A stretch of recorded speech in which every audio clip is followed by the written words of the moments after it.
Chapter 38 Fundamentalist Catholicism. Tay's flashbacks. Around this time, Milo downloaded a Tay song known as The Kingdom of God, which reminded him of music he downloaded 3 years previous, when he first started to communicate with Amira via the Silenzo alibi, and the first time that he had known about Yasmin through Seamus's yearbook.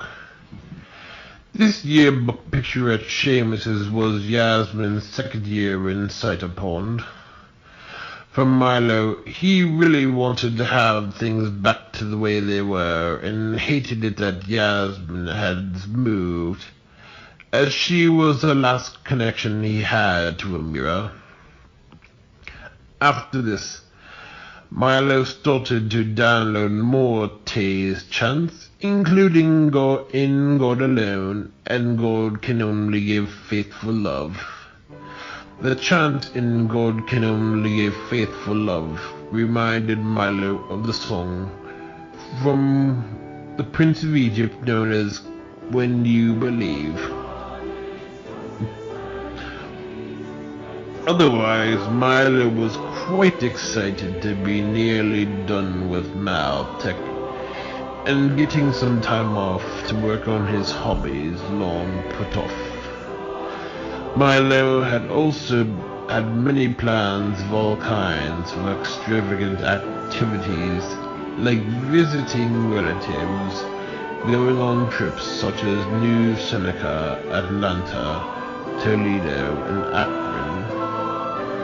Milo had this myopic hope about the second of leaving Maltech and a radical change to take place, where everything would go back to exactly as it was before the fall of 2007, when he first got back from Disney World. However, there were times when Milo wondered if he just enjoyed hating Maltech too much and got too much pleasure out of being against something. By this time, Milo was not even sure what he was for, as he was beginning to forget what his life was like back in the Cider Pond school system. By this time, Milo had only had attachments to his memories of Amira, like he had done with Minyu years back. Reading of the Memorial Day scroll. Yuriyama read the scroll, recording what happened 3 years ago, one weekend on Memorial Day weekend, when Milo introduced himself to Yasmin.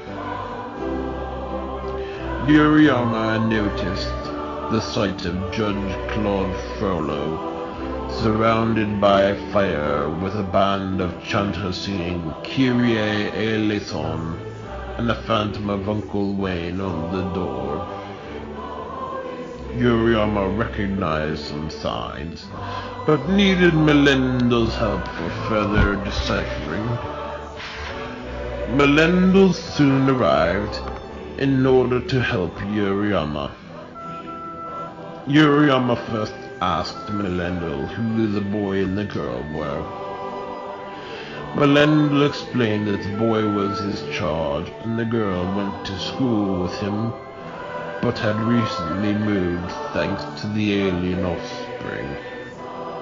Yuriyama then asked Melendo who the Phantom of the Man was. Melendo explained that this was the charge's uncle, who got a job in the Bible Belt and was preparing to move at that time. Yuriyama then asked Melendo why there was a picture of Judge Claude Frollo. All Melendo knew was that his charge had watched The Hunchback of Notre Dame at the time. Melendo explained how he, Alexander, and Kashmir planned this meeting with Milo and Yasmin after Yuriyama relayed the vision, of the witch hunter going after the innocent, and the radical iconoclast going after the bankers. Melendel then explains that Durnell relayed a vision of a woman beheading the Mahishasura dragon, and this girl Yasmin was marked as the one to slay him. Melendel now understood that Yasmin was marked, as she was the one to suffer under this dragon, and she had been constantly uprooted, and the final straw had been when being moved to the middle of a senior year after spending most of her high school career at Cider Pond, and a few years in middle school with the same friends over the past 5 years, and had been her favorite of the towns.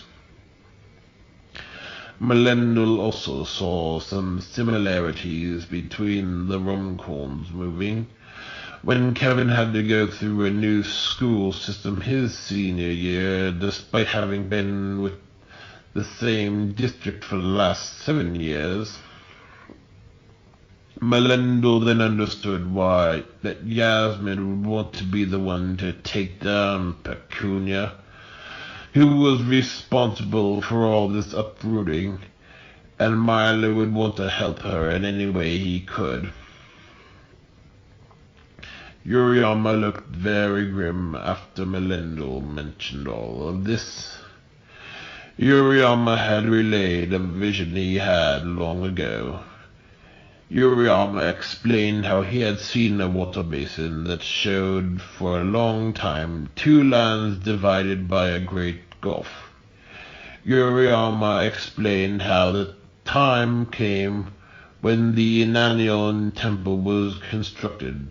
The great gulf began to drain, and when the temple was completed, the gulf was completely drained, and there was no division between the 2 lands. Yuriyama then explains that last year he saw in the basement that the gulf had refilled quite suddenly. Melendel interprets this to mean that the construction of the Inanian temple was the tear between the veil dividing the sacred and profane.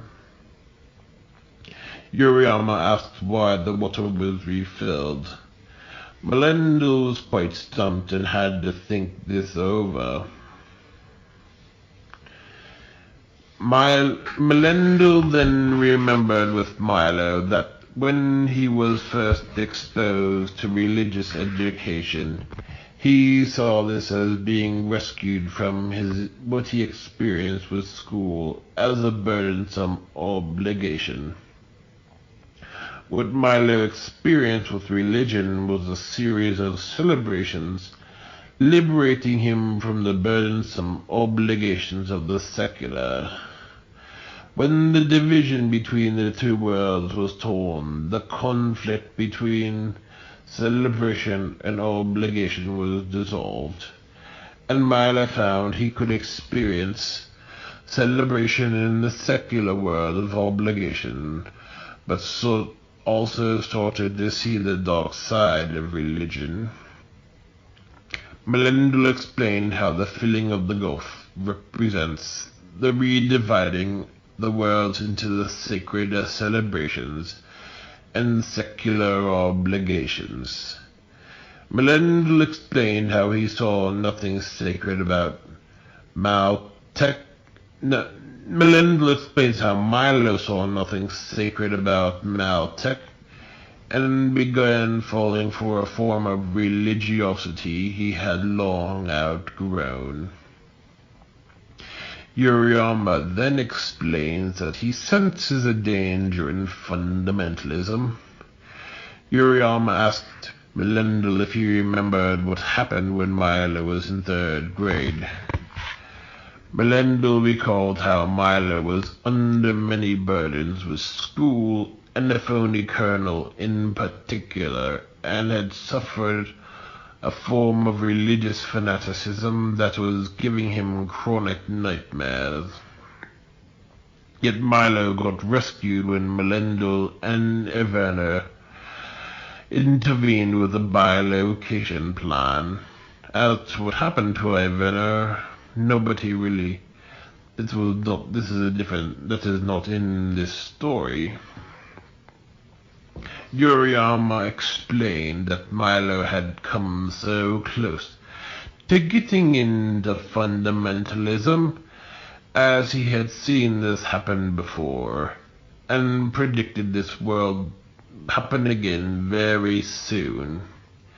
Melendel explained that Milo had already been exposed to fundamentalism, but noticed that he did not recognize the fundamentalism as possible in his own tradition, and considered it only existing in evangelical Christianity and radical Islam.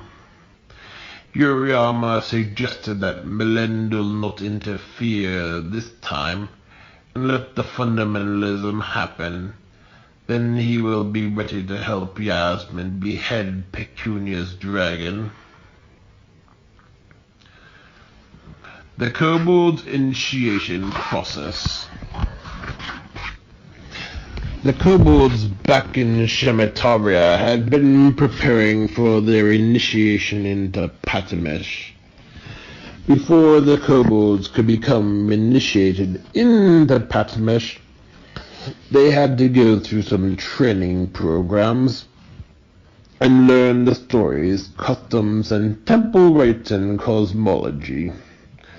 What they had learned was that they believed in a figure known as the Master, who brought order out of the primordial chaos of Kabsuda, and joined all the Mistvants living in the desert into this oasis known as Shemetaria. The only request was that no one step out of the bounds of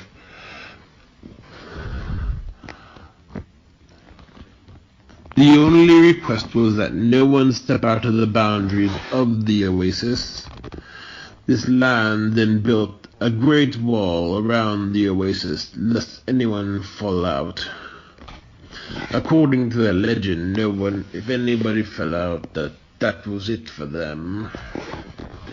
One band of particularly mischievous Mistvants snuck out, which greatly enraged the Master. After this, the band of mischievous kobolds were sent to the desert, and all their descendants would be cursed ever after, and under the guilt and shame of their forefathers. A few generations later, the Mistvants rewarded their obedience, lived in Shemetaria, and were able to greatly expand their empire throughout the lands. The cursed Mistvants resided in Hamataria and became dark-skinned. According to Shemetarian law, the darker people were to be slaves to the lighter people. At one point, the dark people became jealous of being inferior and raided Shemetaria, drove the righteous out of the land, and the Shemetarians became cursed themselves for stepping out of the boundaries. After this, all the Mistvant kind was cursed through the darker ones, though the darker ones were under a more severe curse. The light Mistvants made homes in foreign lands, as the dark people took over the desert and this land over the mountains. Unfortunately, the dark people bred with the white people on the other side of the mountain and became quite light brown. When the time was right, the Master called for a servant Frogestein to leave his home and travel to this land.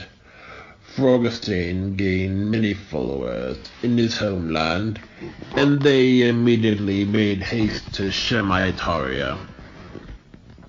The righteous owners of the land drove out the brown invaders currently residing in land and destroyed their cities. Frogestein then appointed his loyal follower Patamu to authority over former infidel colony newly named Patamesh, which was formerly Fatima. Over time, the Patamites learned from Frogestein that the master had favored slaves whom he considered that the master had a favored slave he considered something like a son. The slave had wished his master would relent the curse against the miscreants, but the master rejected the offer, claiming that his majesty and honor were offended. After some deals, the slave offered to come to Kabsuda, and the master reminded the slave that his favor is only conditional. Then the slave offers to take on the punishments of the curse reserved for the miscreants, and would suffer a really nasty death on the hands of the miscreants' behalf. The master relented, and the favored servant soon would undergo a painful death. Over this time, they developed rites and practices such as venerating relics, incantations with beads, and particular rites. After this was established, another set of light, but still brown invaders came into the land under the siege of a leader known as Warthoggy. Warthoggy knew many of the same teachings and how the miscreants were lowly scum, whose only hope was for a servant to be punished. Yet the break in the deal was that Warthoggy thought the master had more than one slave, and never considered them to be like a son. Plus, Warthoggy opposed relics of all kind, and believed women should wear black clothes resembling a ghost costume over her body, with the only opening being for places for her eyes to see. Warthoggy and his band, known as Salafatarians, were giving the West land in Shemataria in order to avoid another attack from them. Shortly after, there had been another schism, this time amongst the predecessor known as Spiritoni. Spiritoni believed that Meludicos should be given positions of judgment at the end, and that the only kinds of appropriate artifacts acceptable had to be flat, as they resembled too many artifacts from their home. Otherwise, Spiritoni had his own set of rights, and Patamu kicked them out of Patamesh and let them have another evacuated state renamed Spiritonius. Over the ages, Patamesh ruled most of Shemataria, except Salafatarium and Spiritonius. As the age was passed along, another known as Corvin, who believed himself as the reincarnation of Frogestein, started gaining followers and seized their own piece of land they named Destineva. The kobolds never heard about the great phoenix or the dance, and became a bit perturbed about this. They did frequently hear stories of this figure whom the Patamites greatly addressed, who oddly resembled Super Adolphtor in other temple towns within Shemataria. Shemataria is a land that Agrabah and Patmesh are located. The kobolds had become more perturbed about this, but had by this time been too easily swayed. When the kobolds did notice what the kobolds did notice was this amount of similarities that Patmish had with Pedmontis, and felt some consolation that they could easily be connected with their home again. Iohannes expected that Patmish elders would openly embrace this marriage to Rivka and make Patmish exactly like Pedmontis. Another thing that stuck with the kobolds odd was the fetishization the Patmites had for ritual exactness, bones of dead loyalists, and a creepy form of reverence towards their elders. Patmish also seemed to have a term of contact nearly impossible and utterly complex to understand. There were other schisms from the Moritans with the foul-mouthed Miglonistanes, regimented town of West Burius, and Agrabah loyalist known as Hagibad. A new land was added under a refugee complaining about the new destruction of their prison. The last days at Maltec. Milo had become more willing to be a loyal Catholic with Yasmin moving, and being more desperate for a solution to some grave problems. Milo got this idea that the hyper-religious form of devotion could protect him from these paranormal entities, a Maltec-made future, and evangelical fundamentalist exclusivism. The real reason was Milo needed something other to believe in. One night, Milo accidentally came across a religious doctrine program called What Every Catholic Needs to Know About Hell. Milo became very disturbed by this program and the sadistic ideas of justice and God that they promoted, and the utter way they promoted such fear and terrorism. Milo had never heard such stuff in church before, and this contradicted much of what Milo had been taught before. That night, Milo was quite shocked, but could not stop watching the video. Milo knew that it would cost much more to be a good Catholic, but was not sure he could be part of such a system or believe in such horrible things. By the weekend, Milo quickly forgot about the video and pretended that it was all Sedevacantist or SSXP propaganda and some other fundamentalist end times cult doctrine. The Sedevacantists are a fundamentalist sect who separated from the Catholic Church after the Second Vatican Council, and claim that the current Vatican is not truly Catholic, and the popes since the Council are all false popes. By that next week, Ray had his birthday. One evening later, Milo started having flashbacks to when he was 8 years old and made his first communion.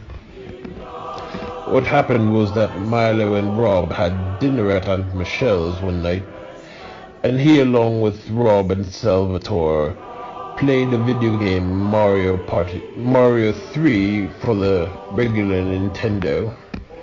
Rob had reminded Milo of Wilma when playing Super Mario 3, and thinking of the Battleship song that sounded like the Easter responsorial song.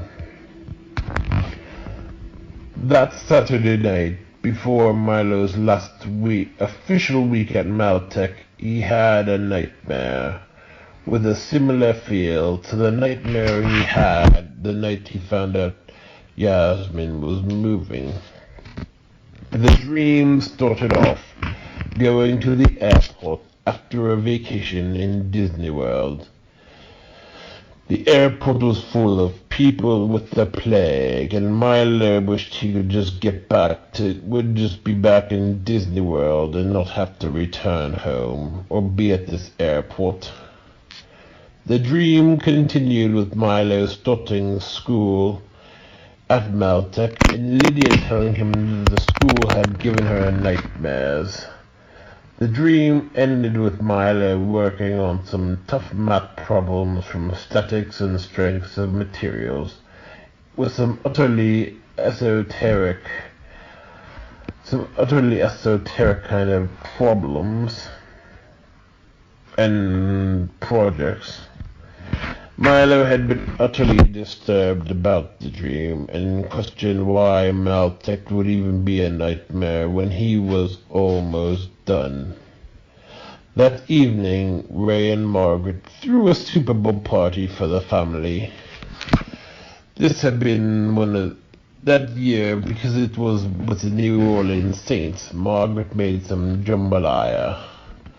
During the party, despite Milo being a bit disturbed about the dream, he showed his cousin Sylvester some pictures of his cousins Ashlyn and Melina, who were in the Midwest at the time, who were in the South, in the Great Plains at the time.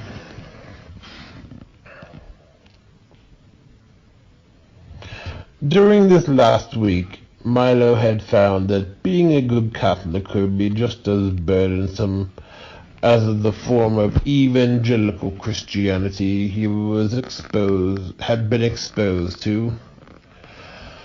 According to what Milo knew, the good Catholic thinks and behaves however the Vatican and ecclesiastical authorities order, similar how the good evangelical fundamentalist follows the Bible literally down to the very letter. So whatever the Pope says at the time is what goes. No questions asked. That week, Milo started to anticipate what it would be like being back to his old life before entering the days of Maltec. That Tuesday, another younger Jehovah's Witness, Wesley, visited with him with Vito. Now Wesley had just graduated from Cider Pond and knew Nate. According to Wesley, Nate was just a major stoner.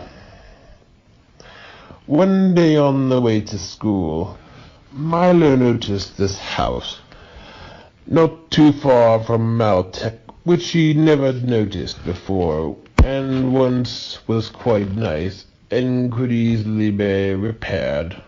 This got Milo a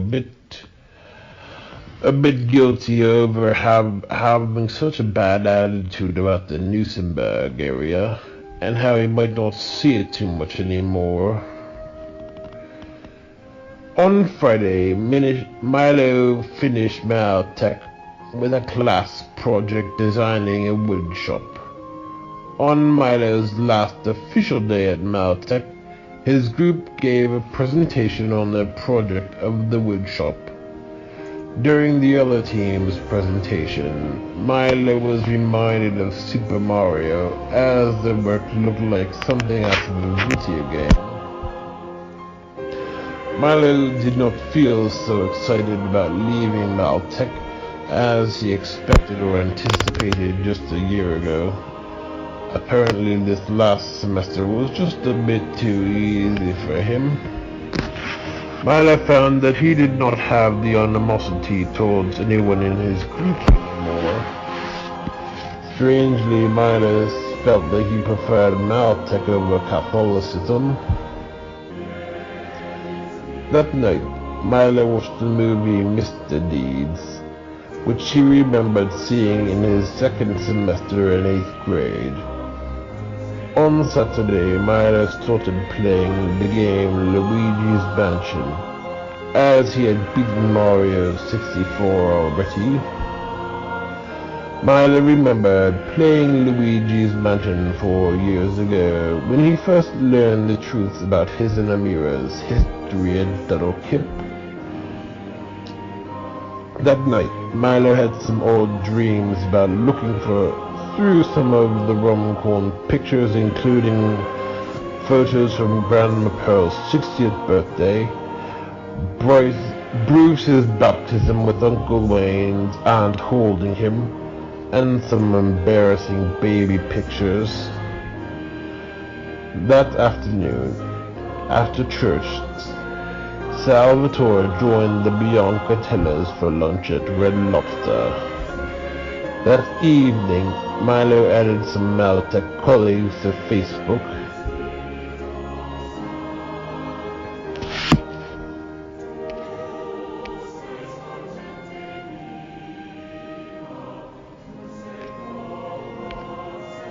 That night, Milo had a dream, starting off being in the Luigi's Mansion universe, and being visited by his new Facebook friends from Maltech.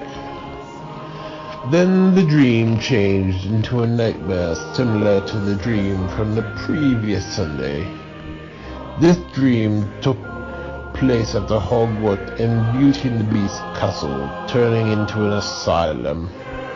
In the dream, Ray has been kept locked up in the asylum and undergoing barbaric treatment. The asylum has also many Disney princesses.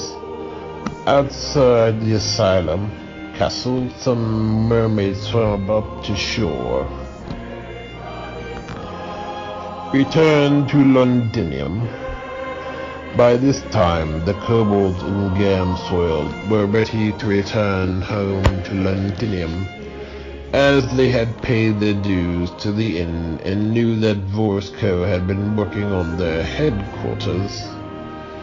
Leaving Gamsoil felt a bit strange, as they had been waiting for this day for so long, but never thought it would come so fast. One afternoon, the kobolds packed up their stuff and left Amasina in Troma for good. They got one last view of the town, crossed the river, and made their way through the towns leading up to Londinium. Upon their return to Londinium, the kobolds arrived at Bluebells and felt a sense of darkness in the air. The kobolds saw that their headquarters being worked on and found some of their methods to be a bit suspicious, and a set of hideous artifacts. As the kobolds knew, their contract prohibited them from questioning the Vorisco methods, and did not want to lose their services. Otherwise, Londinium was not in exactly great shape. By this time, there had been many problems with crime. The Londinium Defense League had been greatly weakened, and no one knew what had happened. Within their first days back, the kobolds ran into an old nemesis, Lemad. A few days later, a dark crow found the kobolds in Londinium and gave them a letter from Gamsoil.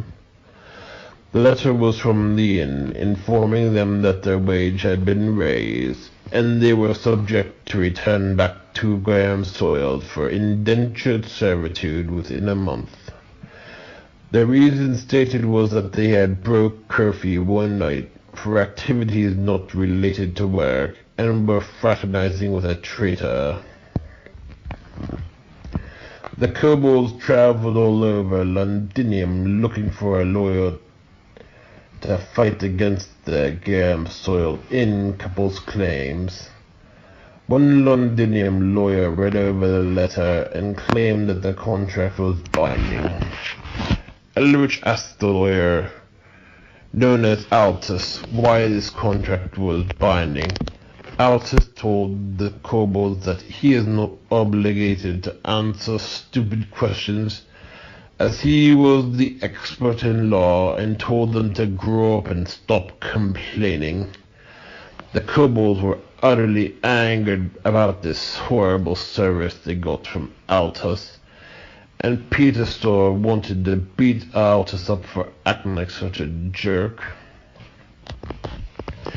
After constant tries with different lawyers, they kept getting the same answer. One Londonian lawyer explained that in small print that the contract said that the owners of the inn could raise the kobolds' wages in whatever way they saw fit, and that should they not be able to keep the wage, they were obligated to indentured servitude in the inn as long as the inn masters said. Yoshiyahu then cursed out Tromer and Emersina. The lawyer asked to repeat the names. The lawyer explained that so Yoshiyahu did. The lawyer explained that Emersina and Tromer were high up with the governor in the days of the Londinium before the flood. The lawyer then gives the kobolds a name for the spy known as Strider. The lawyer explains that he could be found at the Millington and Rutter pub. However, he had been out of Londinium for a month on some sketchy business. After this, the kobolds snuck into their old shelter, where they took refuge when the great flood plunged Londinium so long ago. During this time, the kobolds called out for a great flood to wipe out Gam's soil and the tyrants who ran this town. They held long vigils and told stories about the glorious flood that wiped out the Meludicos and Hypocordos who had taken over. The kobolds wondered over and over again what would happen to the town and why the Defense League was so weak. After looking through some papers, the kobolds found that many had just mysteriously disappeared in a district not too far from Pubels. Maltec conspiracies. On Milo's first day off from Maltec, he woke up early that morning after a particularly set of perturbing nightmares about a castle resembling the Beauty and the Beast castles and Hogwarts turning into an asylum. That morning, Ginny was taken to the vet for surgery to get her cyst removed and her teeth cleaned. Ginny had been taken in that morning and would not be released until the next Tuesday, the next day. Milo put some television on and found this show known as H2O Just Add Water. All Milo really cared about were the pretty girls in the show. Well, at least Emma and Ricky. Otherwise, Milo found the show pretty stupid. In the afternoon, Milo got a call from the vet confirming that the surgery had been successful, but that some teeth had been removed. That evening, Uncle Leo stopped over, as he wanted to show Ray some plans for getting a kitchen redone. Milo wondered why Ray didn't volunteer him to work on Uncle Leo's kitchen, considering that he had an education with Maltec. One day later, Ginny was released from the vet and had a huge scar on her back. Ginny had been in quite a distress from the ordeal. Milo thought that the doctor had done a bit much cutting, as normally they could do a simple incision. That evening, when Lydia got home from school, She nearly cried after seeing what happened to Ginny. That evening, Milo saw a special on Ethiopian food on television. On Tuesday night, Milo had a dream about the trip he took to New Seneca when he was 3 years old. The dream started off with Milo talking with Aunt Michelle and Aunt Marie on top of the top story of a skyscraper. Milo first asked Aunt Michelle how long it takes to become a priest and how it takes more education than a normal career. Then Milo talked with Aunt Marie about the trip he took to New Seneca that first time, and she mentioned the church, the mall, San Fratello's Italian restaurant, the 101 Dalmatians cup, and the kids getting a bath. Then there were some other memories added to the dream that never really happened, such as alphabet cereal. That Wednesday, after Milo was up from quite a pleasant dream, he got a message on the answering machine explaining that he would like to talk about plans of upcoming semester regarding what classes he will be taking over again. Milo got quite a nasty feeling at the word classes. Milo hoped that this was just a mistake in terms, as he knew that he only had one class to repeat. After some waiting, Milo bit the bullet and called Maltech back. Mr. Lawrence answered the phone and thanked Milo for returning the call. Mr. Lawrence explained that he had some bad news, which Milo knew he had to repeat another class. Milo had to repeat a class on structural steel. Milo was utterly furious with the teacher who failed him, as he did not want to have to go back to Maltech earlier, or to be spending his whole May in school. Plus, the class Milo had to repeat was a class he did not particularly like or care about, or that had anything to do with architectural drafting, or CAD. Luckily, the only good thing was that he could take both classes in this next semester, and would be done once the summer arrived. That night, on Wednesday night, Milo had a dream about the teacher who failed him. She was heading over to some ruins to visit a sick relative, and had been quite distraught.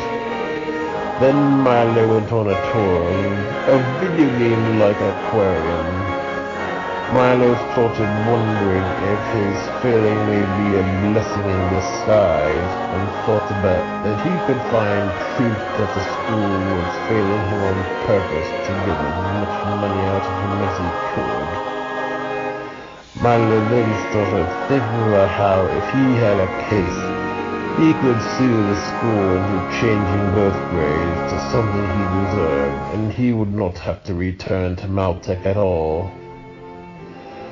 During the day, Milo went to Ishvaton with Salvatore. Milo told Salvatore all about his conspiracy theories with Maltech. That night, Milo saw the movie Max Keeble's Big Move.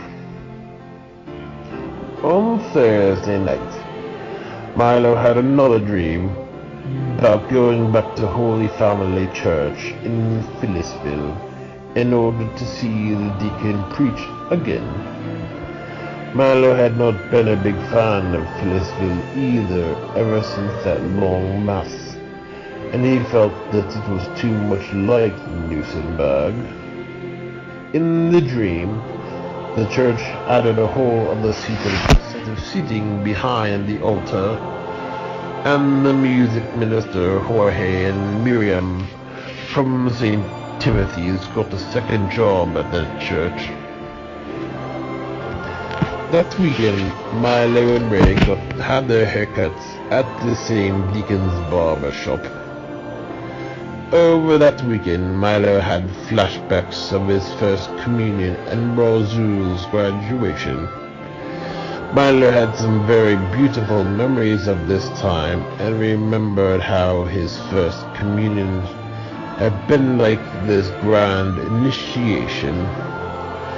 Milo then started playing Mario All-Stars, which is a Super Nintendo version game, including all 3 original Nintendo Mario games.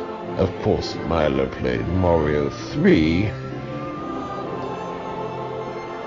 The next week, Milo and Ray had a meeting scheduled with the headmaster and Mr. Lawrence to talk about forms for the next classes he would have to take later in that final semester. Milo was a bit apprehensive about this meeting and knew that he would have not so much luck with this system. Mr. Lawrence admitted that the class on structural steel was quite hard and required a lot of math. According to the teacher, Milo had multiple missing assignments, which he knew that Milo remembered turning in.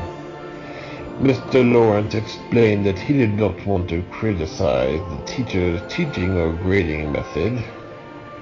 Then Mr. Lawrence told Milo that he would like to adopt him if he could.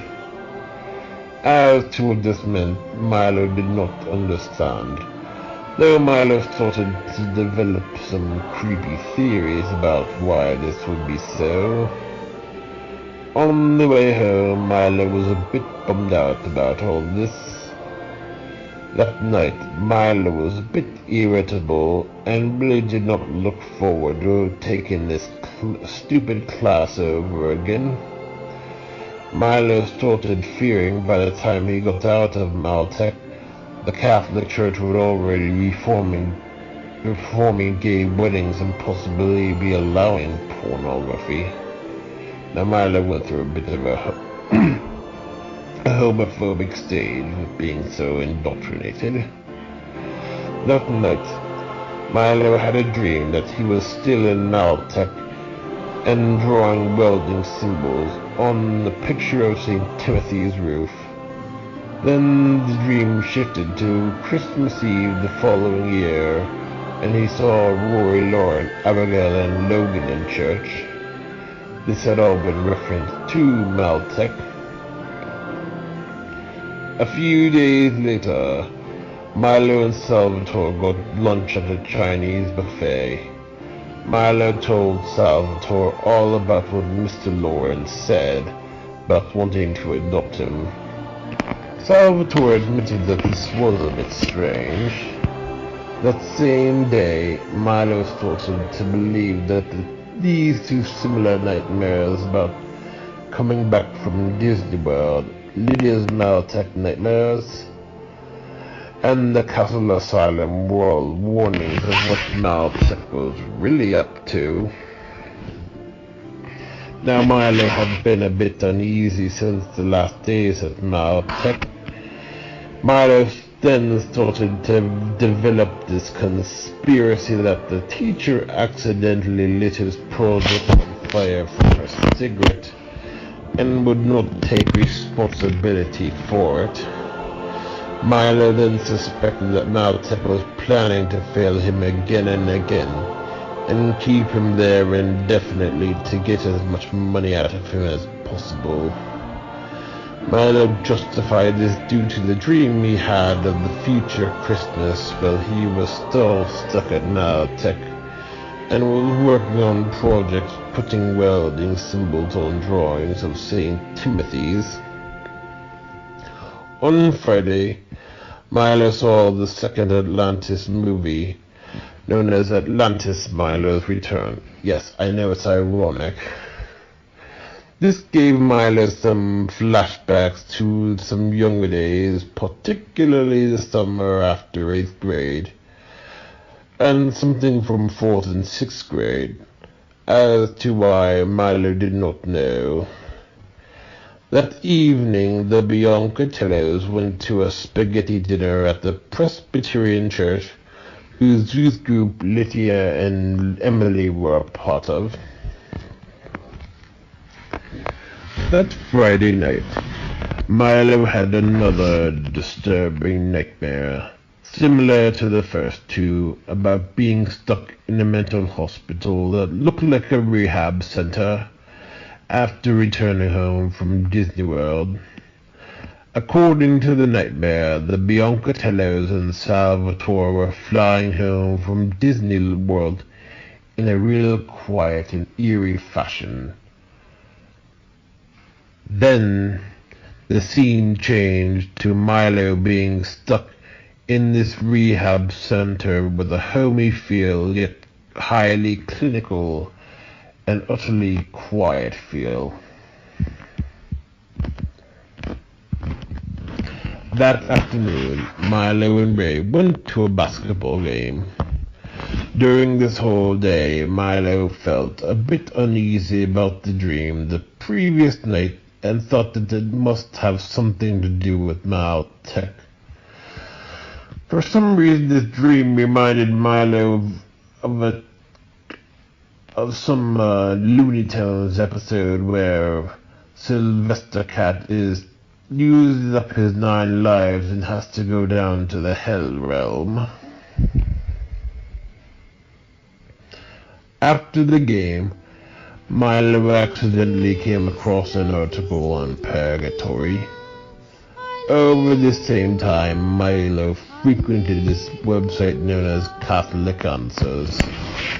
On one occasion, Milo found out that many people on the website believed in a place known as infant limbo, where non-baptized babies went, but were not guilty of any real sins, but just to be burned alive, but just to be deprived of heaven.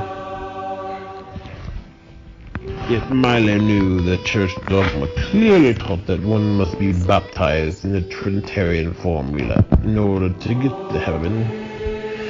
Yet this got Milo wondering how non-Christians could be saved.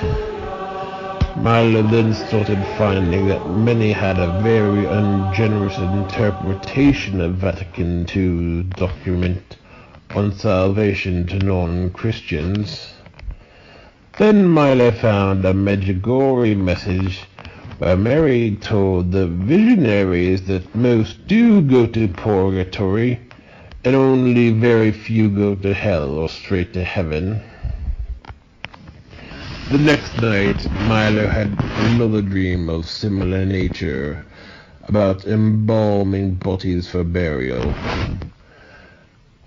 That afternoon, Milo watched The Black Cauldron, which gave him vague memories of Grandma Gladys's basement.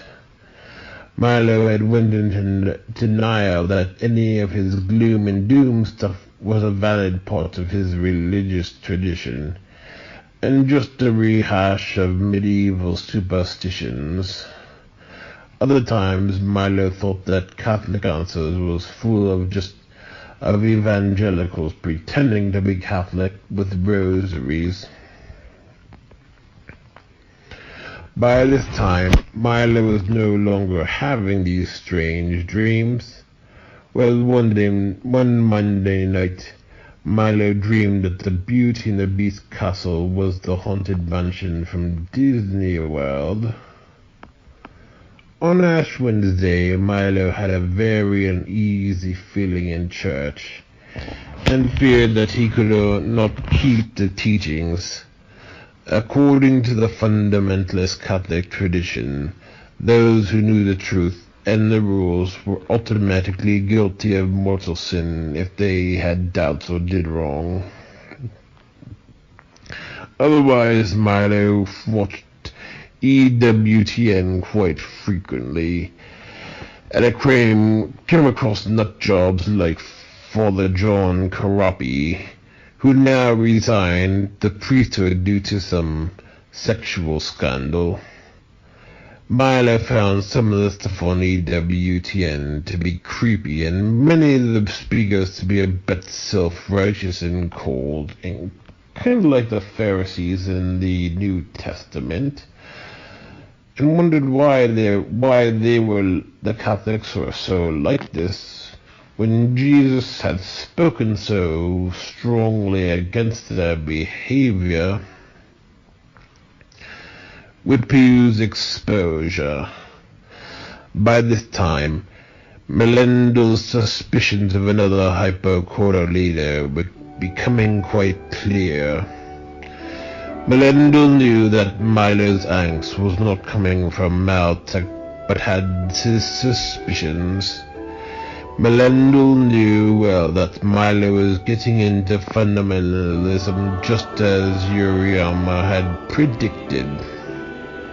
Soon enough, Alexander arrived with news that he had seen a Meludico on the top of the roof of Maltek and smoking a cigarette. Now Alexander did not know who this Meludico was and called for Gregory's assistance. At the Odinian temple, Alexander and Melendez showed up and found that Gregory and Dogmitius already knew something. Gregory explained that he had found the culprit, known as Whippew.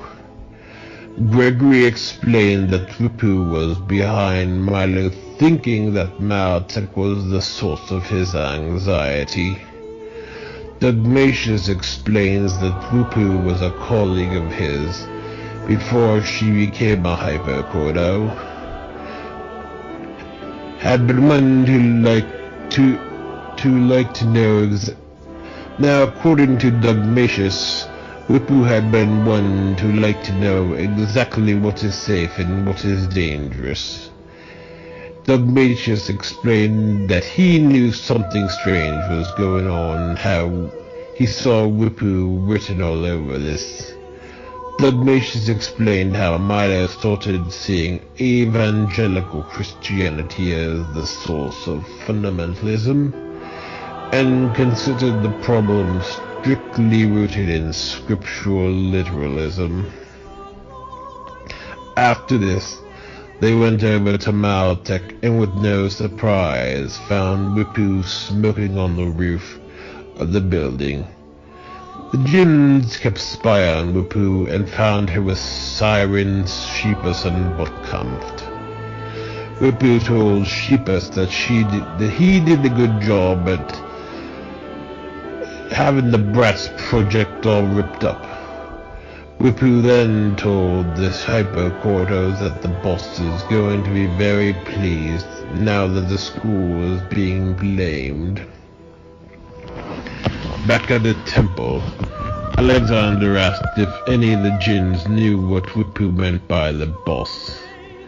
None had any idea of what this meant, but there was no overall fear of who this possibly was. Then Brutus showed up and was quite annoyed with the Jinns for not being invited. Brutus asked for the heads up, and Melendez explained how they had seen Whippew, and she was speaking with Siren, Sheepus, and Botkampft, and mentioned the boss. Brutus got a brief scowl, and then said that Whippew would get it big from him. Alexander asked if the charge will still have to return to Maltek. Brutus said that that charge needs a few more semesters at Maltek if it were up to him. Melendez explains that it was not his choice. Melendez tells Brutus that it was not up to him. Melendez explained that Milo will have to return to Maltek, but this will be his last and final semester. Melendez put Brutus on an assignment to make sure Milo graduated. At this, Brutus got a great scowl on his face. Melendel then assigned Dogmatius to make sure no Meludicos do anything to Milo's assignment this time around. This made Brutus even more annoyed. Melendel then explained that Milo will have to return to Maltec so that he can see for himself that they are not the culprits for his uneasiness. Dogmatius explains that he knows it's his toxic religiosity that is the source of his uneasiness. Melendel mentions that he knows this, and Dogmatius will ask if he can at least tell Milo the truth.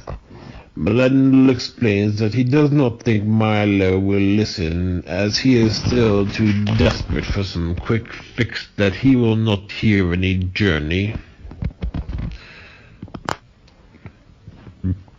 Melendel explains how Concus offered him a religious promise that of instant success. Whippu offered scapegoats of his enemies, and Stockholm acting as this like he is helping, and has got Milo to believe all this. Melendel explains that soon enough Milo will see the truth. Return to game soiled. The kobolds realized that they had no choice but to return back to Gamsoiled for indentured servitude. Before leaving, Zadok and Yoshiyahu met with Strider at the Millington and Rutter pub. Strider explained that he knew all about Emasina and Trauma. Strider explained how Emasina was the senior undersecretary to the governor, who is still missing. Zadok remembered how the governor disappeared after the voyage to Parthenia. Strider then explains that Tromer was the headmaster of the compound.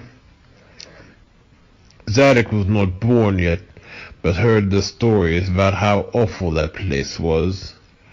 Strider explains that after the escape orchestrated by Lance, Tromer became the laughingstock of the compound, and all the others held captive had trashed the facility.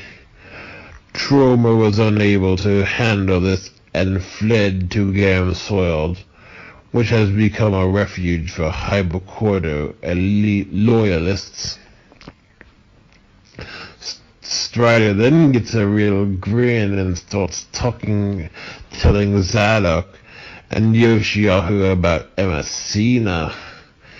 Emasina left Londinium after the governor was exposed and had moved to Gamsoiled, keeping in contact with the Hypocordos. Despite the Gamsoiled residents being a dour people, they hated the Hypocordos, considering that they are the ones responsible for turning the town into a slum. There is even a gang in Gamsoiled known as the Hypocrushers, who would be thrilled to find out someone who knows about the Hypocordos locations, and these Hypocrushers will do anything to extract information from Emersina. One afternoon later, the kobolds started their return voyage back to Gamsoiled. The kobolds were a bit disheartened about this, as they did not want to be back in this slum town one bit, but had some hope about being able to blackmail the inn tyrants. When they arrived at the inn, Emasina and Tromer welcomed them back in a devilish fashion.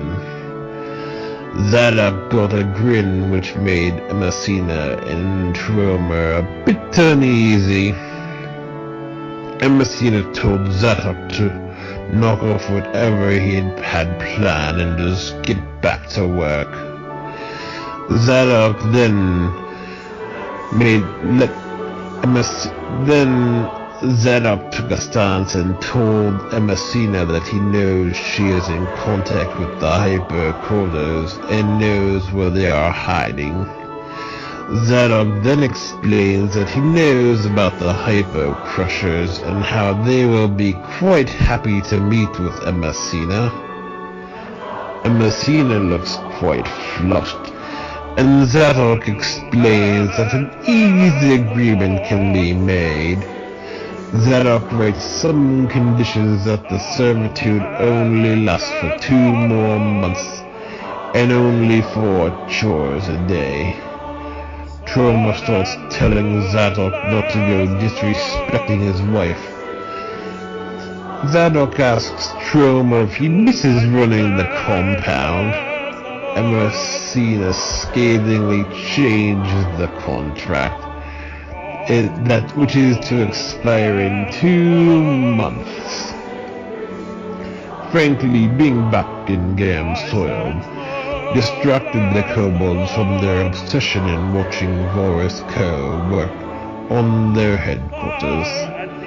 Otherwise, watching Voris Co. work on their headquarters was driving them crazy, and they suspected something was not right, but could not stand to believe that their headquarters would fall, or that they would be betrayed by Voris Co. Otherwise, the kobolds knew if Voris Co. could not be trusted, they would have to accept that either the headquarters would fall, or they would have to spend more time raising funds for repairs. Over this return to Gam Soiled, Jameis started getting quite comfortable with Gam Soiled, and had no interest in ever returning to Londinium, or see Voris Co. there doing their work. The Easter season, things had started to get better as Milo was no longer having nightmares anymore. Milo started to believe that he could get the case and expose Maltec for trying to launder money from him. Unfortunately, Milo could never find a case and understood the inevitable. Eventually, the time came closer for Milo to return to school.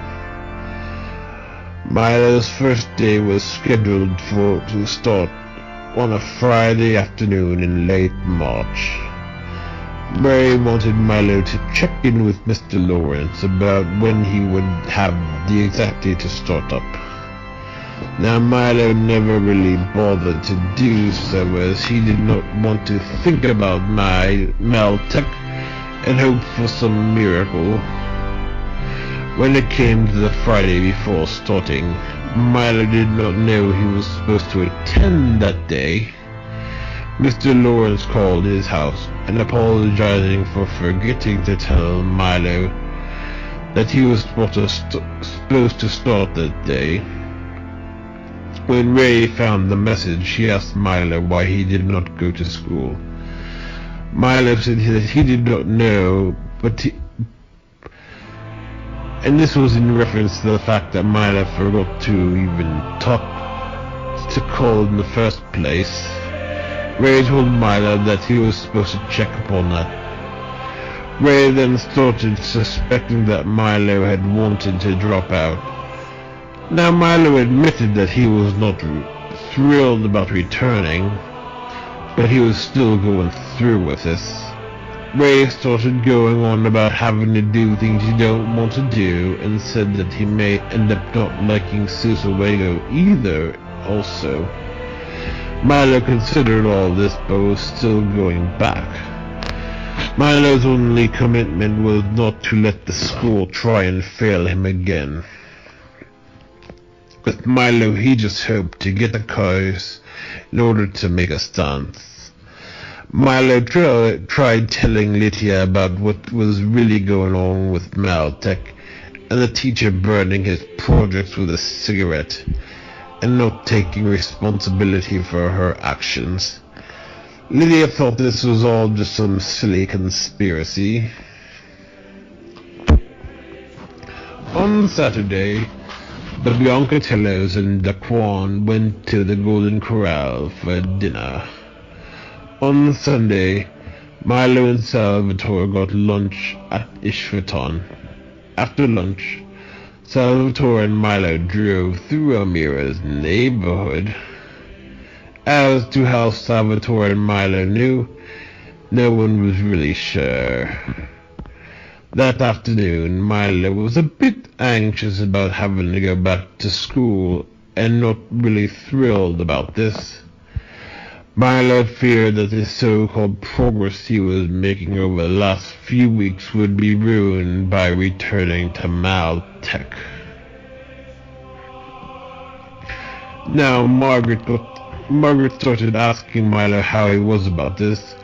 All Milo really wanted to talk about was what would happen when he got out of Maltech, and started asking her if she thought he would be able, things would go back to they were, considering that this vacation from Maltech was kind of like had Milo stuck in a rut. Then Margaret just wanted to concentrate on what things would be like while he was at Maltech for the next few weeks. Milo did not want to hear this, and Margaret got a bit mad at Milo for this. Milo ended up returning to Maltech on Monday, but for one class.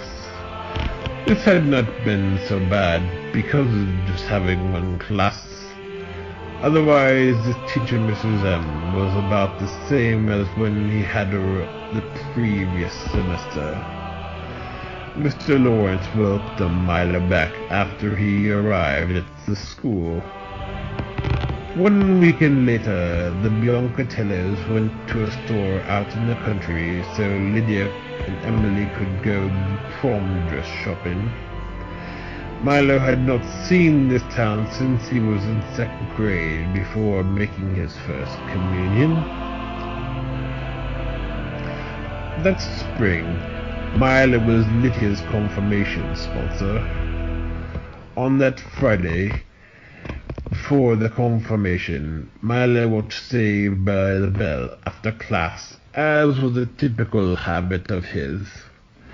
The confirmation ceremony took place that Saturday before Holy Week. The service took place in a similar fashion as Milo's confirmation did. The candidates met in the church hall and waited for the Mass to begin. The songs had all been the same as Milo's first confirmation. At the Mass, Ray, Margaret, and Gran Pearl attended. Now this confirmation would be the last one Monsignor Warner was to preside at, as he would soon be retiring. At the Mass, there was an announcement that Monsignor Warburton would be the new pastor and he would be arriving in St. Timothy's in a few weeks. Now Milo remembered that name from the baccalaureate and noticed that he was a bit old. After the service, Lydia got a picture with Monsignor Warner, her family, and the bishop.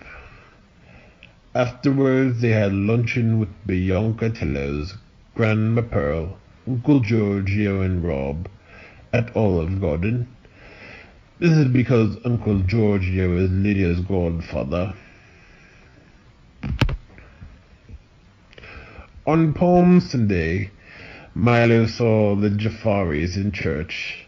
Now, Minnie was absent as she was still in college.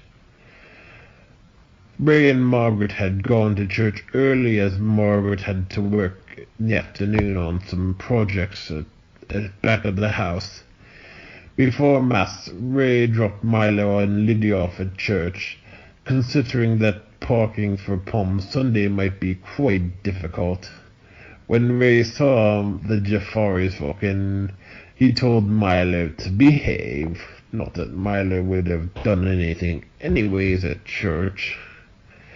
At Mass, Monsignor Warner confirmed that Monsignor Warburton will be taking over as pastor at St. Timothy's. That night, Milo watched the movie Slumdog Millionaire.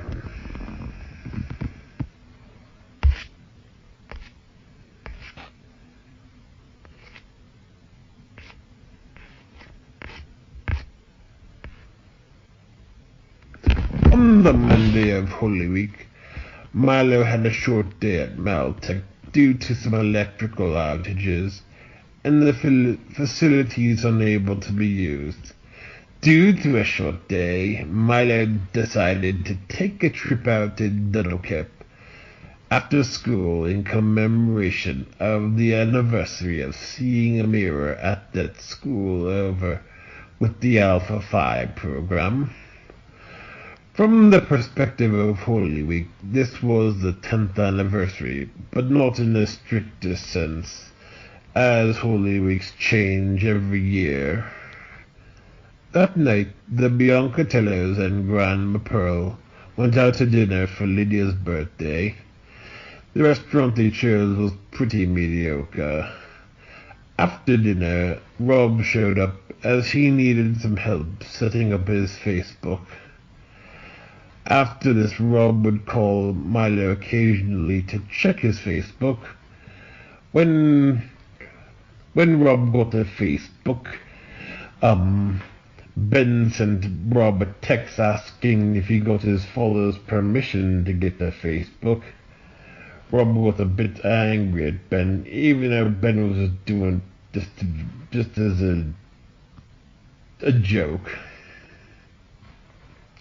On Wednesday, Ray and Milo and Grant Petone went to the living stations of the cross. After the living stations, they had confessions.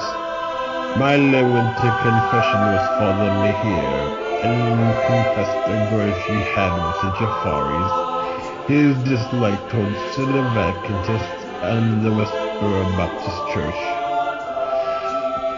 Father Mihir explained that even if Milo does not agree with these two groups, particularly the Westboro Baptist Church, they are still Christians and technically brothers.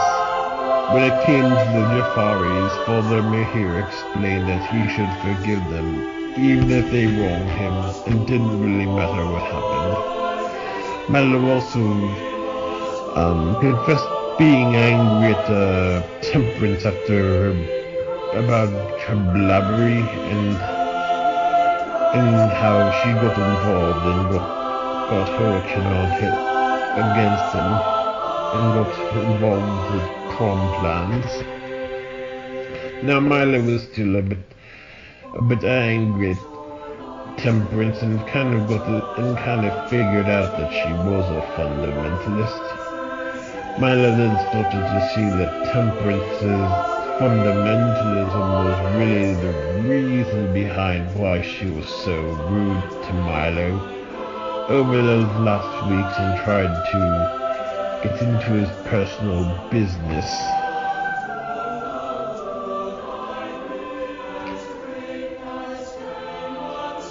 Father Mihir still explained that Milo should forgive them, even if they had wronged him. For the first time in 8 years, Milo went to church on Holy Thursday. Milo used to go with Grandpa Tony and Grandma Rosa. The opening hymn at Mass that evening was What Wondrous Love Is This.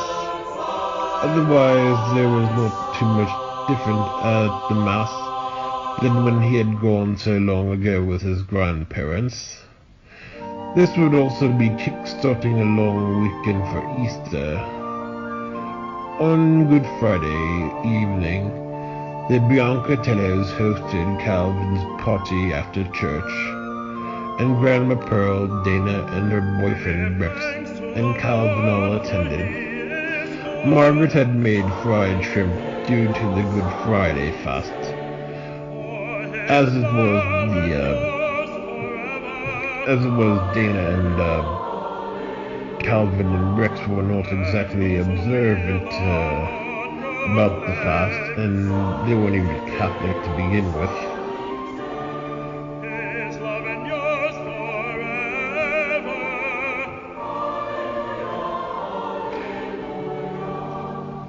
On Easter Saturday, Ray took Milo, Rex, and Calvin to a baseball game. Now Milo had wanted to do something fun, as he felt he had been cooped up all winter and had not found Maltec overly fun. As for the Easter season, this took place at Uncle Leo and Aunt Jane's on Easter Sunday. That night, Salvatore asked Milo if he wanted to go to Taco Bell with him and Matt. Milo admitted that he was too tired and did not want to support business on Easter. Salvatore started bullying Milo into joining them. Milo ended up relenting reluctantly. During the whole evening, Salvatore had been annoyingly bossy. On Easter Monday, one day, Lydia and Lequan broke up. Ray and Margaret were not too disappointed, as this boy had absolutely no personality. On the week after Easter, Milo found a Peter Pan movie on YouTube. This was the Disney version. The movie reminded Milo of when he went to Marilyn took Lydia, Seamus, and Charlie and him all to Chuck E. Cheese for Milo's 6th birthday. Peter, how do we get years to back. Fly, of course. This kick-started some frequent It's easy. flashbacks All you have to Milo do is would to- have that summer before starting at Sight Upon School District. That's funny. Milo was a bit haunted Don't by you the know? scene where Oh, John sure. tries taking Just I Nana, never the thought Saint about it. Bernard, but is Say, leashed that's and she it. cannot go Think with of a them. wonderful thought. Milo starts seeing some religious parallel and wonders if the writers No? intended Yeah. to say that Watch me animals now. could Here I not go. go to heaven. It's easier to As fly. for the movie, the You Can Fly scene reminded Milo of Disney World from 2 summers Now you ago try. from the Peter Pan flight ride. Underneath him. On Thursday, Matt had been in town with Aunt Marie as he was taking a college tour Now of everybody Wheeling, which try. Aunt 1, Diane 2, set up. 3. On that Saturday, the Biancatillas went to church at night, as Milo had a trip to Pittsburgh for the next day. For Mass, they had Father Mahir, who gave a Divine Mercy sermon Rust. in commemoration of the Something feast I day. forgot. Dust. That night, Milo found the sheet music to Yup. Beauty and the Beast Just and a the little transformation bit of scene. Dust. Milo had been looking for the music for several years. Milo felt that his memories of childhood had been rescued from this stillness Let's all try it. due Just to, once more. like the previous summer before heading off to Statlerville. Oh, my. Milo had attributed this all to going to confession specifically with Father Mahir. Here we go. On Sunday, Up to the Milo man. went on another trip to Medjugorje, event that took place in Pittsburgh. On the way up, the woman who ran the program explained that there were all sorts of these benefits of having gone to confession over Holy Week, and what special graces that specifically occurred on Divine Mercy Sunday alone. According to this speech, the woman explained how one could get communion that day, even if they had gone to confession over Holy Week. No exceptions, and no limitations, or anyone could. This was the same woman who sang at the novena Sing of Mary during the walk almost 4 years ago. Milo attributed seeing the sing-along be our guest over the summer and finding the Beauty and the Beast transformation sheet music to having confession with Father Mahir. Milo had this idea that having Father Mahir for confession helped restore the ties with Amira and her community, due to Father Mahir being part of their community. Milo had not been particularly impressed by the presentation and found it to be overly sappy. Frankly, this felt like one of those over-emotional Pentecostal services There it is, with Wendy. less Second energy. star to the right and straight on to Then there was another speech about some man who spoke about his father in World War II and how he prayed the rosary.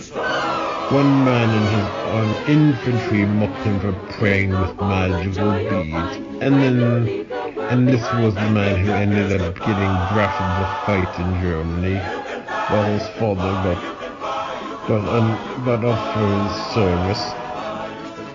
Milo was too quick to believe this and started considering the rosary.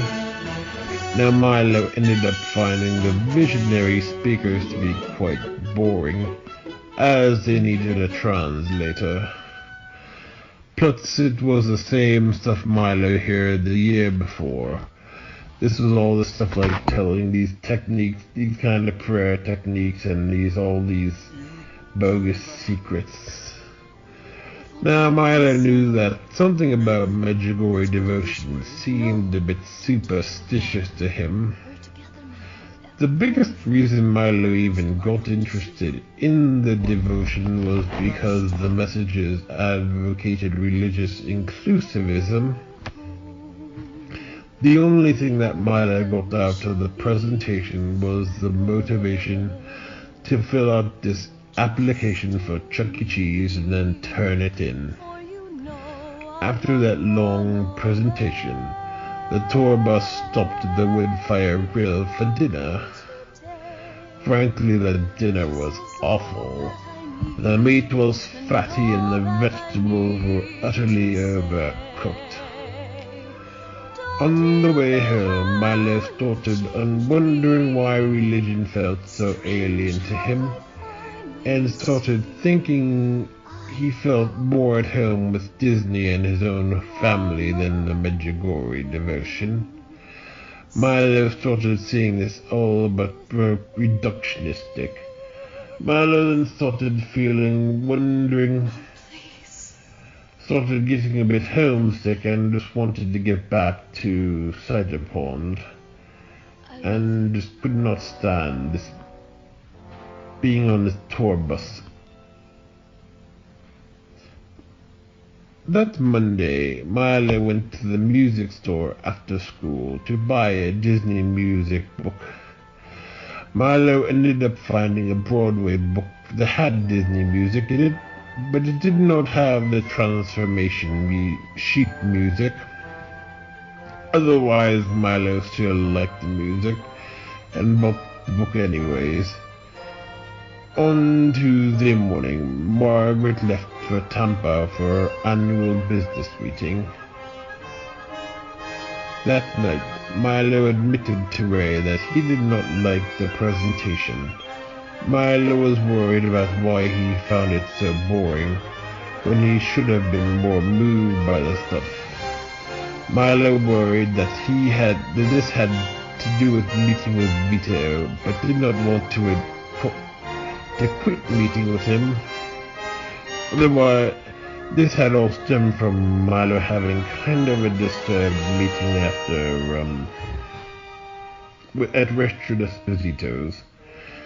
As it was, the person who organized the Medjugorje event, bus tour, had actually been part of the group, and this person who Milo had known for a while was talking about a lot of the Medjugorje stuff, like stuff that they say about people burning in hell because they weren't prayed for, and then all that stuff about like original sin and all that. Who knows what that stuff was. On Saturday, Milo went with the Fiorentinos to the council walk near the beach. At the walk, Milo came across Todd's mother, Cheryl. Milo told Cheryl all about nearly being done with Maltech, going to Medjugorje event and Ishvatan. Now Cheryl is a big fan of Middle Eastern and Indian food, and had also been a fan of that restaurant. While on the walk, they saw a Saint Bernard like the one from Peter Pan. The next day, Milo and Greg went to a baseball game. On the way home, Milo found out that Grandpa Tony had a pretty nasty cold, and being quite older, he had a little hard time getting past the cold. That Monday, Milo had to return to being a full-time student for another month. Milo was not too thrilled about being back all day. That morning, Milo at least vowed that once he finished his final class at Maltech, he would listen to the hymn, "Come Let Us Sing," which he listened to frequently 3 summers ago when he was using his Salanzo alibi through the Jafaris neighborhood. During this time, Milo filled out his application for Chuck E. Cheese. Milo then turned in the application one day after class, and a pretty girl took the application for him. Another week later, Milo and Lydia went to the airport to pick Margaret up. Now Milo did not exactly know what he was doing, as he never went through the airport, and Lydia got a bit annoyed with him for that.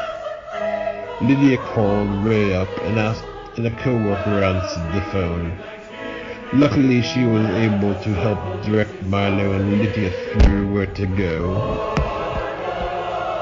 Around this time, there was a fundraiser at Maltech, and the contestants who sold the most cookie doughs and pies could put their name in a contest to win a trip to Disney World.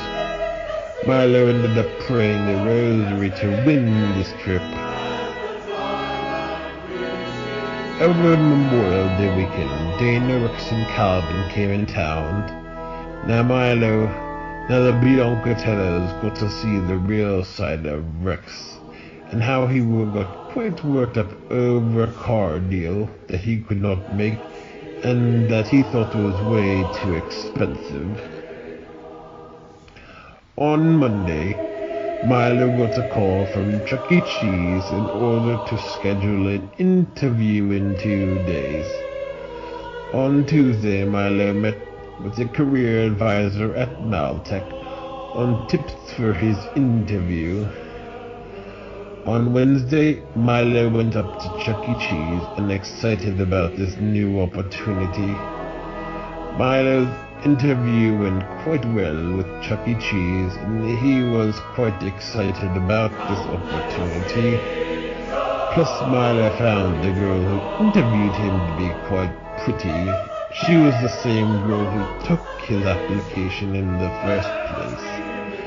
Milo's last day was on the first Friday of June. That afternoon, Milo was officially done with Maltech.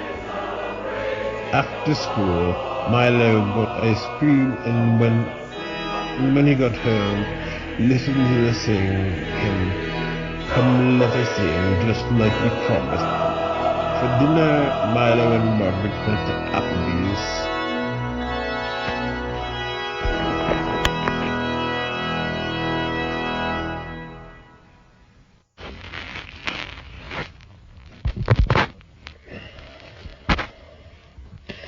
The return to Bluebells. The time for the kobold indentured servitude came to its end, and they made their way back to London. Over these months, James had gotten quite in with the Gamsford elites, and decided to stay back. Now the kobolds were not thrilled about this in the slightest, but knew that he had to find out the hard way on his own. Frankly, James was just too afraid of what he would find back in Londinium, and could not handle the possibility that the headquarters would fall, and that the land would fall in the hands of tyrants. The kobolds had been an easy-to-find that Dwarf's company was still doing some strange construction, not in accord with their wishes. Within a few days, the kobolds gave Rivka a visit. She was still having a hard time over the disappearance of Johannes and Harmony. Rivka had no news about what had happened to her daughter, but her clock still said that she was in Thackeray on the streets. Londinium had gone into more unrest, and crime had become more rampant. According to Rivka, after the attacks on the headquarters before they left, and the invasion of the Raptors, security in Londinium started getting tighter and tighter. Rivka could barely talk when mentioning the Raptors. Eugen told Rivka all about how he had found some travelers known as Natalia, Jaden, Fabinius, Hannah, and Taibbi. Eugen explained how they went on a quest to find the vanishing goblet pieces, and helping Taibbi return to Hamateria with their club. Eugen then explained how their club would keep an eye out for other kobolds and try to find Johannes. When it came to Harmony, she had been living on the streets of a town known as Thackeray for the past few years.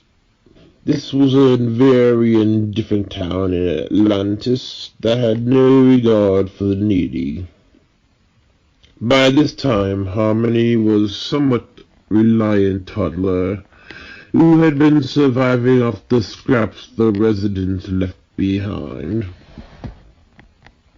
As we remember, Thackeray was the town where the book The Efficient Atlantean was first forged.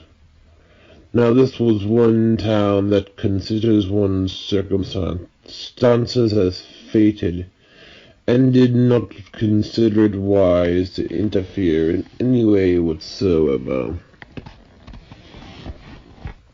Back in Patmesh, the kobolds working towards their initiation were not faring off too much better. These kobolds were learning more about the ways and values of Patmesh, and heard nothing of the great phoenix nor the dance. Yet the more they were hearing their sources of adoration, they became more disturbed, as he sounded nothing like the dance whom they heard about in Gallicanium. Plus, the more the kobolds learned about their laws and penalties, the more disturbed they became. The kobolds had hoped that this was just a test to see if they were willing to trust in the Patmesh elders, no matter how barbaric their rules seemed to be on the surface. The early summer, on Milo's first Saturday off, he and Salvatore took Sylvester out to lunch at Ishvatan. Salvatore told Sylvester that they were going to take him to Burger King, and Milo, being the driver, did not know the arrangement. Actually, Salvatore planned on telling Sylvester Burger King just to get him to go along with them. Salvatore tried getting Eustace to join, but Eustace had made himself a turkey sandwich. After lunch, while they were at lunch, Milo got a call from Ray telling him just to get back home as soon as lunch is over. Milo and Salvatore knew that this was not something too good. Ray was not too thrilled about Salvatore, but about Milo and Salvatore taking Sylvester to a different restaurant than they told him. Milo said he was just trying to surprise Sylvester. This was not considering the fact that Sylvester only ate flatbread and rice. That night, Milo watched Harry Potter and had some creepy dreams while falling asleep. Milo started feeling a bit unsure if he was going to be able to handle the battle he was in. The next day, the Rumcorns came over, as Kyle was getting married that next Sunday. Margaret and Grandma Pearl hosted a shower at the Biancatella's house. All the guests had either been Kyle's fiancée Sarah, her mother and sister, Kyle's grandmother, and the Williamsons and Grandma Pearl, and Aunt Betha, and of course Margaret and Lydia.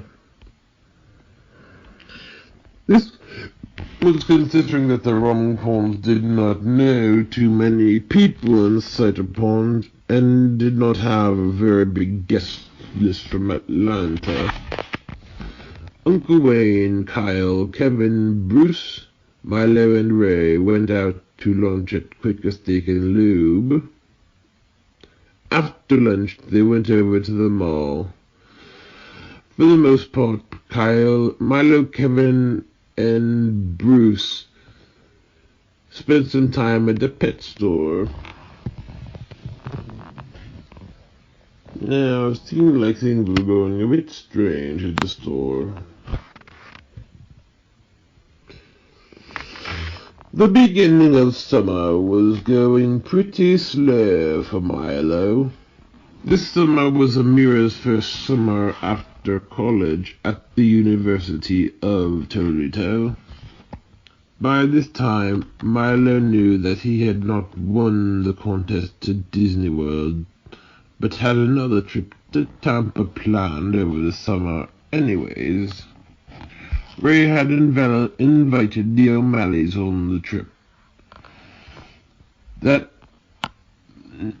Wednesday, Milo and Salvatore got into a bit of a clash. Actually, which is more Milo mad at Salvatore. Milo had a computer file where he collected pictures of girls off the internet. This was so he could use it for practicing drawing. Salvatore found the picture while snooping on Milo's laptop. Salvatore then told Milo that he needed to talk to him with his over-severe tone. Salvatore then showed Milo the pictures he found and asked him why he had it up. Milo told Salvatore that this was none of his business, and if he wanted to know, this was for practicing drawing. Salvatore told Milo that he should delete it. Milo told Salvatore that it was none of his business. Salvatore went on about how he could get into legal trouble. Milo told Salvatore that just because he thinks something is illegal does not make it so. Salvatore still pressed the subject until he went home. Milo let Salvatore have it big time, as he was stupid enough to log on to his own Facebook. Milo joined Salvatore to many groups, including a gay pride group, Jehovah's Witness Recovery, former Fundamentalist Baptists, and the Societies of Engineering of Pakistan group. Then Milo put on some Barney and Snow White pictures on his profile. Then Milo's friend requested his old friend Shane, along with Mrs. Jafari, to Salvatore's page. Milo then found out over the evening that the O'Malleys would not be able to join them on vacation due to college expenses. Milo then started becoming quite bitter about how much money college costs, and that one cannot even go on a vacation. Milo knew well that if the O'Malleys were not going, then Salvatore would end up coming along. Milo had not been exactly thrilled with Salvatore that day after snooping on his computer. That Friday, Milo went down to Youngstown for the rehearsal, as Milo was asked to do a reading as a lector. Frankly, the rehearsal was pretty boring. The facility where the wedding was held at had been not a particularly nice place. For the dinner, they ate at an Italian restaurant. That Saturday, the Biancatellis went to Daquan's graduation party. After the party, the Biancatellis went to Grandma Pearl's for dinner, for a cookout. At the cookout, Kyle had this older girl over, whom he had been oddly friendly with. Kyle and Sarah had their wedding that Saturday. No, Sunday, I mean. Otherwise, it was a pretty standard wedding. A few days later, Lydia had her last day of school, which was on a Tuesday.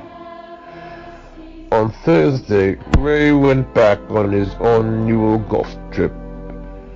That Friday, Lydia had a dance recital. Now, Milo was not able to attend that year.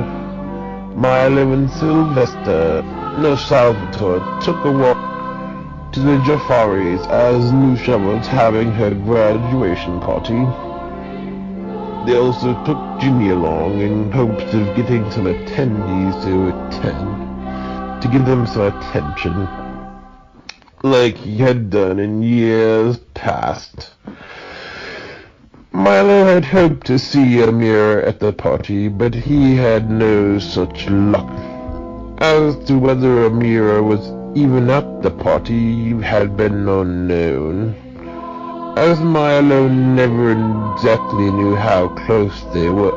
Milo never knew how close Nusha was to Amira in the first place. That Sunday, Milo saw the Jafaris in church, as they did not even mention having seen him going for a walk. On Monday night, Milo was still waiting for the call from Chuck E. Cheese, and even prayed a rosary the night before. Milo remembered the testimony of all the great outcomes of praying this prayer.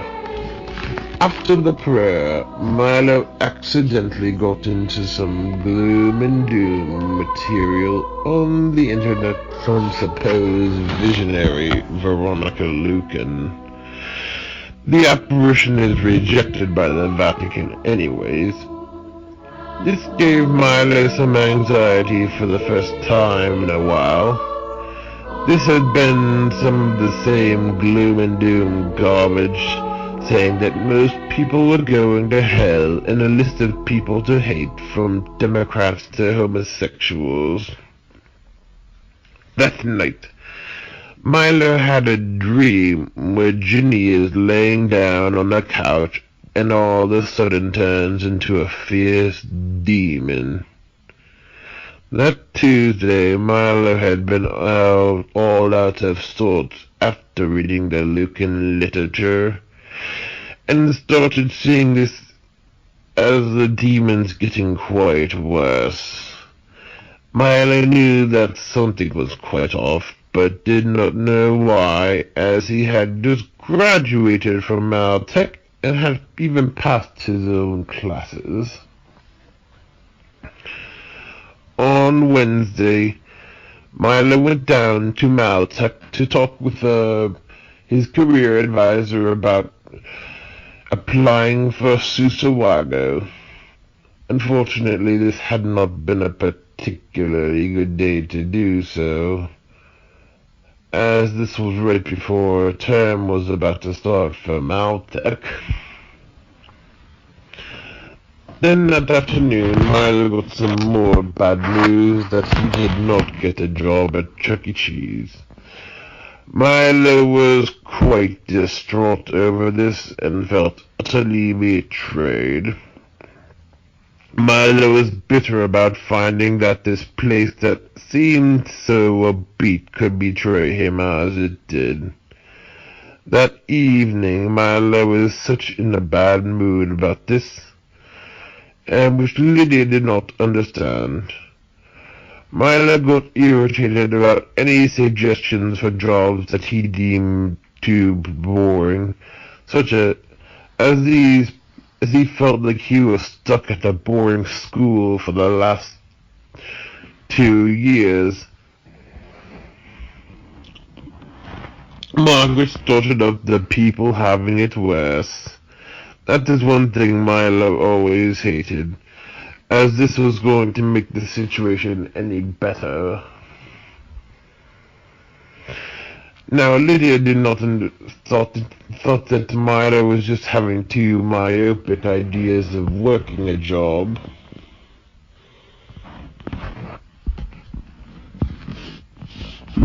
The next day, Milo got cranky with Salvatore. Milo told Salvatore that he did not get the job at Chuck E. Cheese. Salvatore then suggested Milo go into drafting. Milo explained that he did not want to go into drafting and could not work full-time with starting at Susawago in the fall. Salvatore told Milo that's life. Milo got annoyed with Salvatore for acting like this and pulling off what Milo referred to as corporate lectures. This is a pejorative term Milo came up with to describe lectures about adapting to the whole commercial system. Plus, Milo did not appreciate having his ambitions to go to college passively aggressively taunted. Milo abruptly left the house and went for a walk.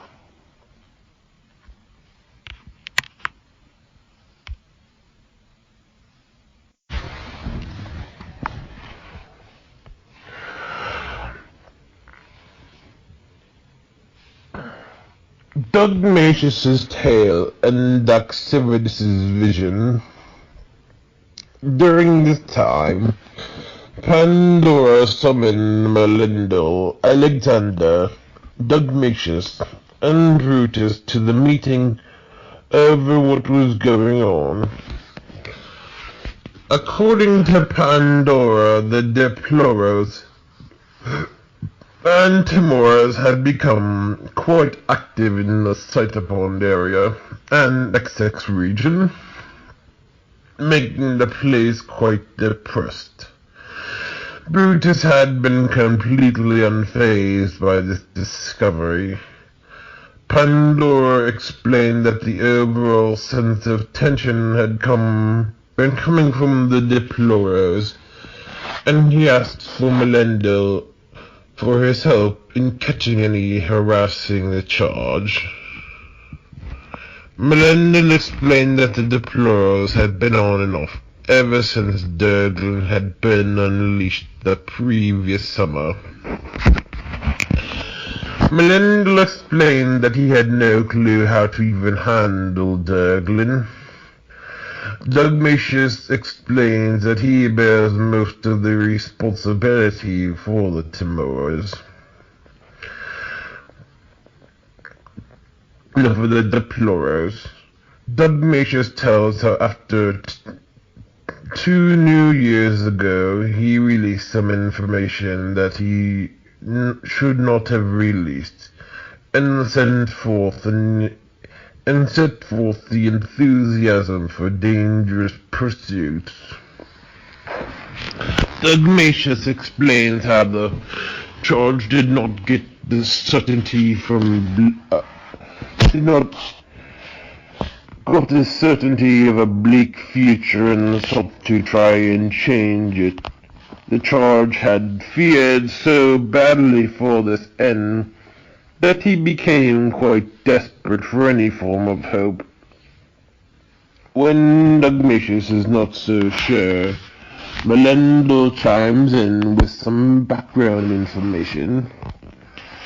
Melendel explains what happened over Valentine's Day a few years ago, and how the charge had been speaking, and this boy charge sends this girl a valentine. Both the friend of the girl and the horseman offspring conspired to make sure this boy thought the girl wanted nothing to do with him, and that the girl thinks that the boy was just playing with her emotions. The boy charge had not known this was all a setup, and got the official interpretation from the Melodico Philodium that this girl wanted nothing to do with him and to leave her alone. This girl felt hurt when he gave her a valentine and then started to give her space. Over time, the charge knew something was not right, and that there was something quite off about the official story. Dogmatius then continues with the rest of the story. Dogmatius explains how the charge at the tech school had some difficulties with the official plans his circumstances provided him. According to the official story, the girl did not like him, and his life should now be focused on the plans the school had for him. The charge knew something was wrong with the official story, and got this idea that the girl was possessed, so were many around him who held to the narrative. The charge got this idea that he was invincible to such threats, as he saw himself as informed to what was really going on. Alexander then chimed in about how the charge had expected his tech school to be more like college, where he could be left alone to his own devices, and this was what happened for the first few months. However, this school started becoming more like a cross between preschool and boot camp. Melendel started to suspect the Melodico's Sidemerk had gotten to the terrible math teacher, which he suspected made the experience for the charge at the school even more terrible. Dogmatius continues about how the charge felt so confined, and only saw a bleak future in the market world, that he sought out some form of help from some religion to free him from this market, and a plan for exorcism. The charge had wanted some religious guidance from some master, giving absolute certainty and strict lines between the good and the bad side.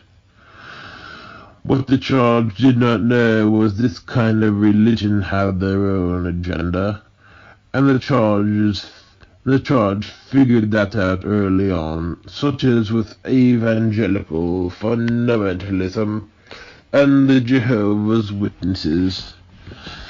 This led Milo to take a more fundamentalist approach to his own religion. Pandora explained how mortals do not know how to handle Timoras. Anytime they try to fight one Timora, they end up calling forth several others. Pandora gives Digmatius the task of catching as many Timoras as possible and putting them in his box where they cannot escape. Pandora then explained over time, when there are less Timoras, the spirit of fear will greatly diminish, but the ones around will become highly aggressive.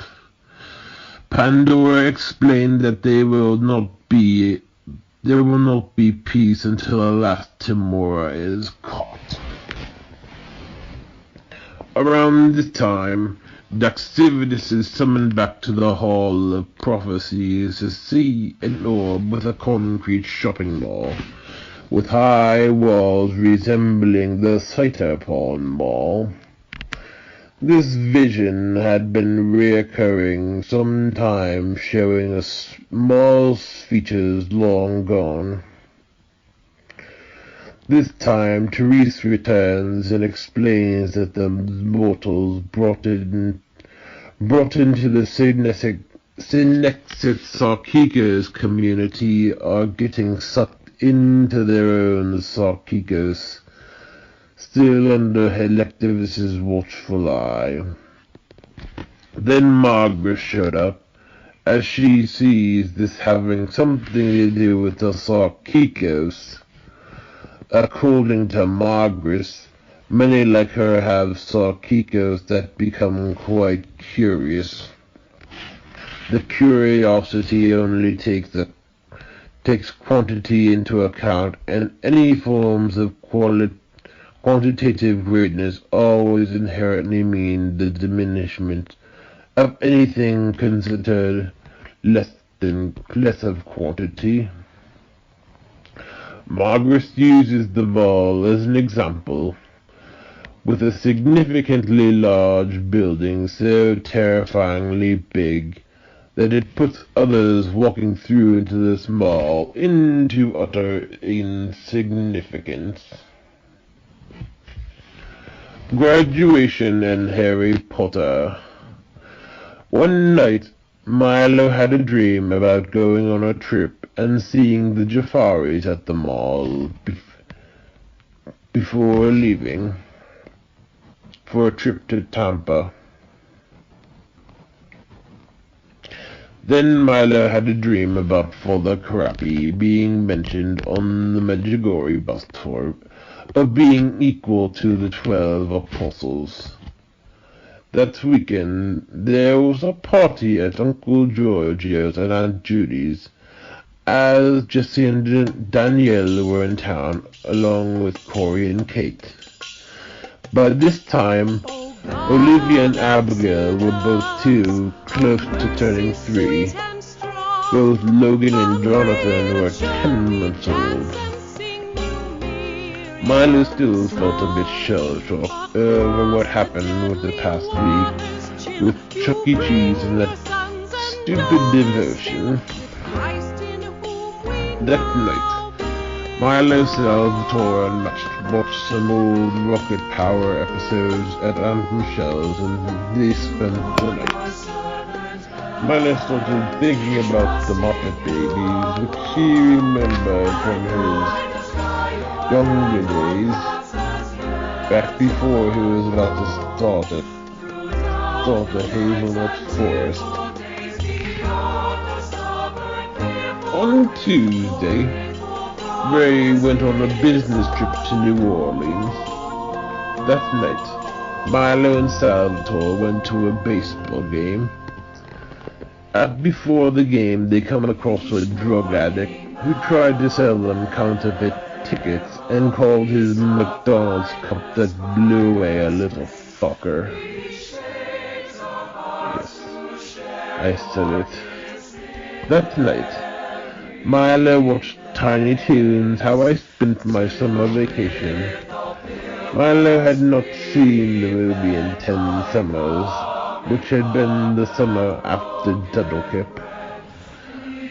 On that Friday, Milo had his Maltec graduation ceremony, where he got his degree in architectural drafting. At the ceremony, Ray, Margaret, and Grandma Pearl all attended the graduation. Lydia was unable to make it as she got her wisdom teeth removed. Now Milo did not really want to go to the ceremony, but his parents insisted on it.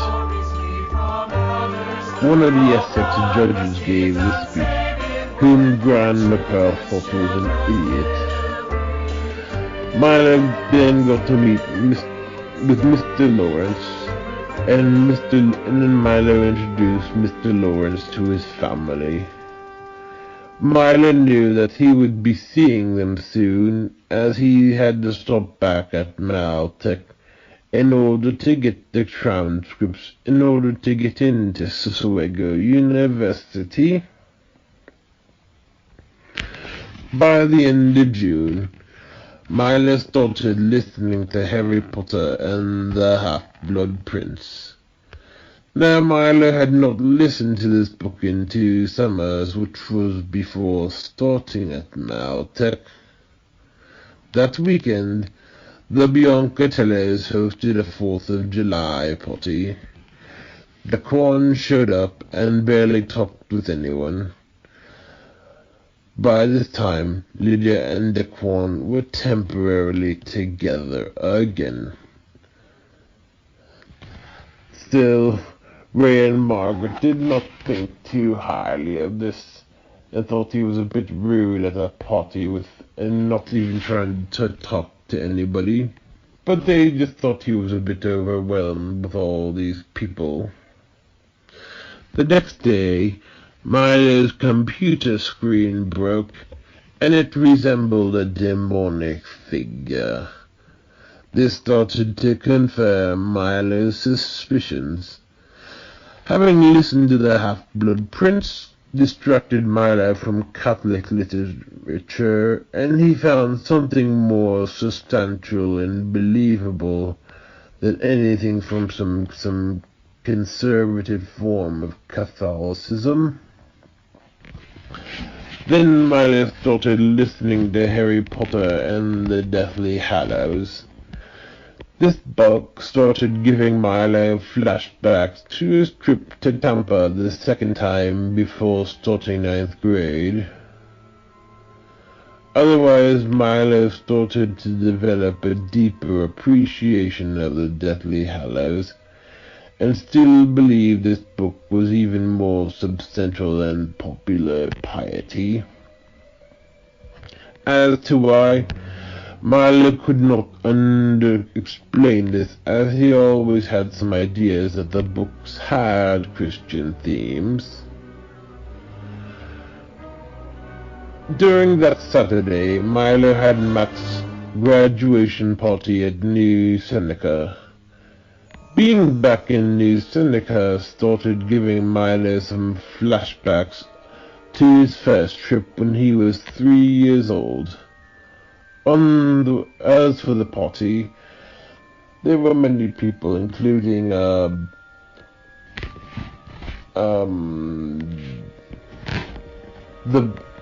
of their cousins, Antoinette, along with Aunt Adrienne and Uncle Pietro, and along with many of the neighbors and friends and family. At the party they served some chicken parmesan. On the way home, Milo and Margaret went home with Uncle Leo, Aunt Jane, Eustace, and Sylvester. As it was, Bray and Lydia stayed back, as Lydia wanted to go to some fair. Aunt Jane mentioned some course she attended on Catholic teachings, and she mentioned Scott Hahn. Milo remembered hearing him on that stupid special he saw months ago. Aunt Jane said how the Catholic Church is so insistent on being right and always prays that their Bible interpretations are theirs alone are correct, and how they do that stuff. Milo started wondering if Aunt Jane was becoming one of them. That Sunday morning, Milo went to church on his own, as his parents and Lydia went to the early Mass. At church, Milo saw Aunt Diane, Grandpa Tony, Aunt Michelle, Salvatore, and Gianni. After church, Milo headed up to the theater to buy tickets for the Half-Blood Prince, which would be released on release day, that Wednesday. For dinner, the Biancatellas had dinner at Stacy's Retro Diner.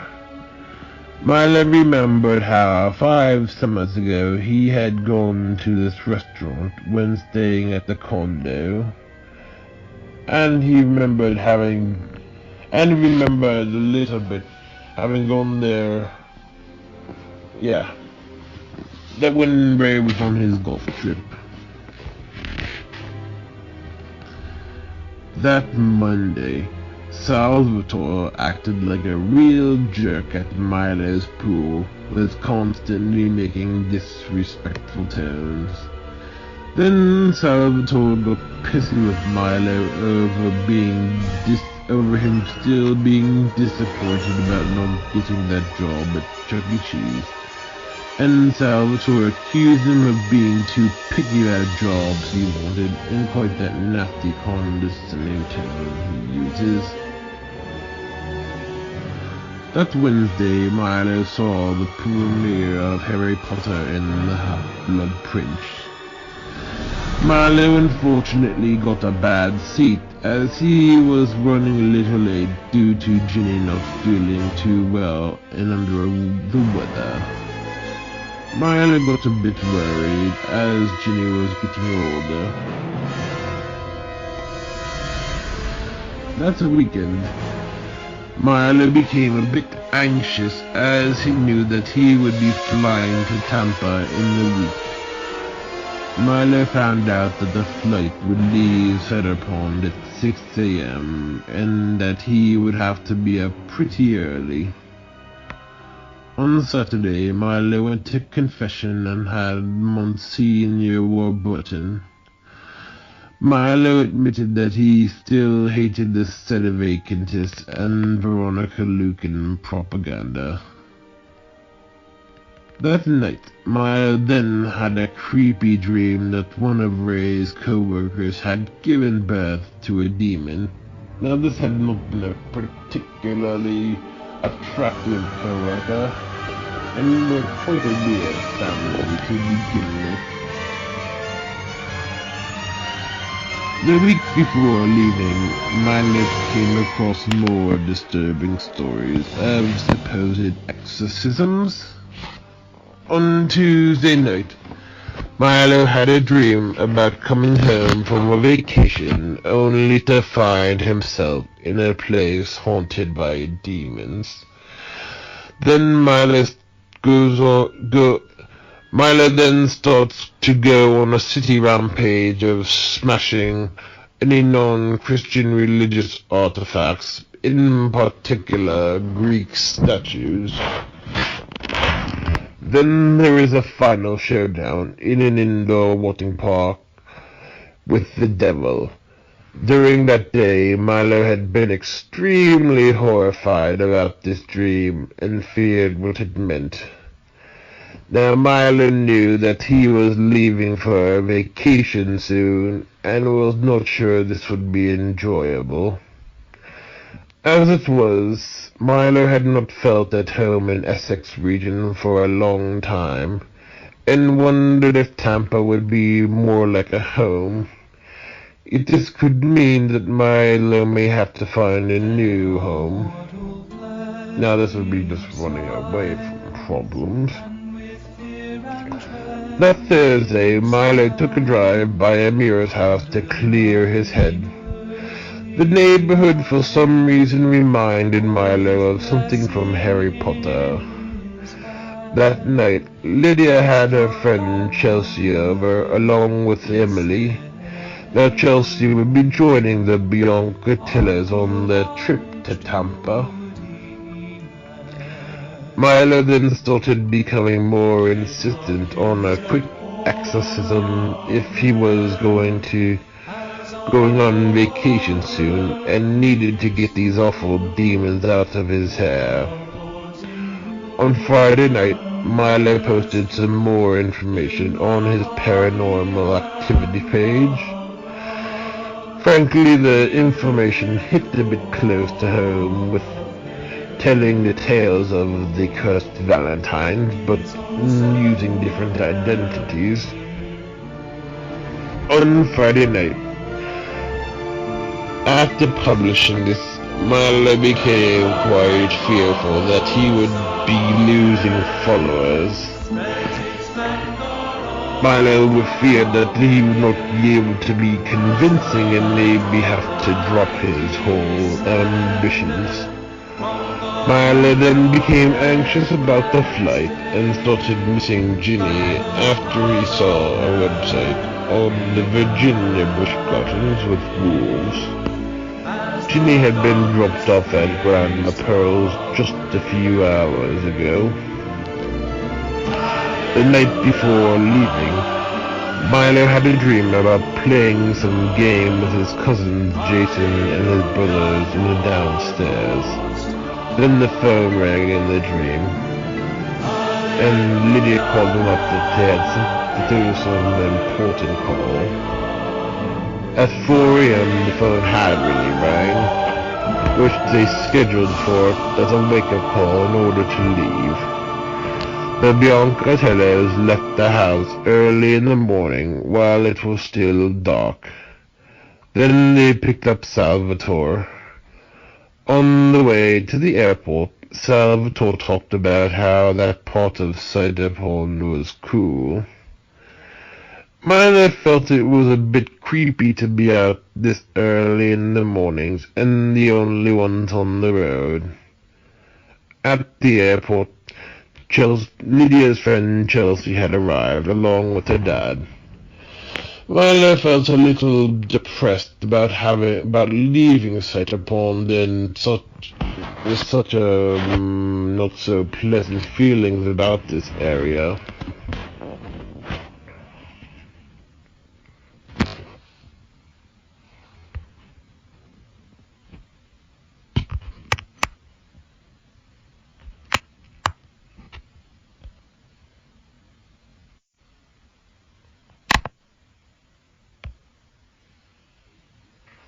The mountain getaway and repair completions.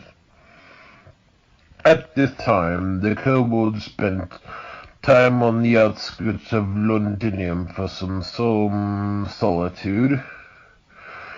The kobolds were not still faring too well, and became quite obsessive in watching the Voice Code do their work on the headquarters.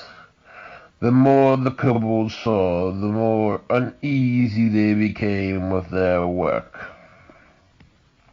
At this point, Eldritch decided that it was time to head to the mountains south of Londinium.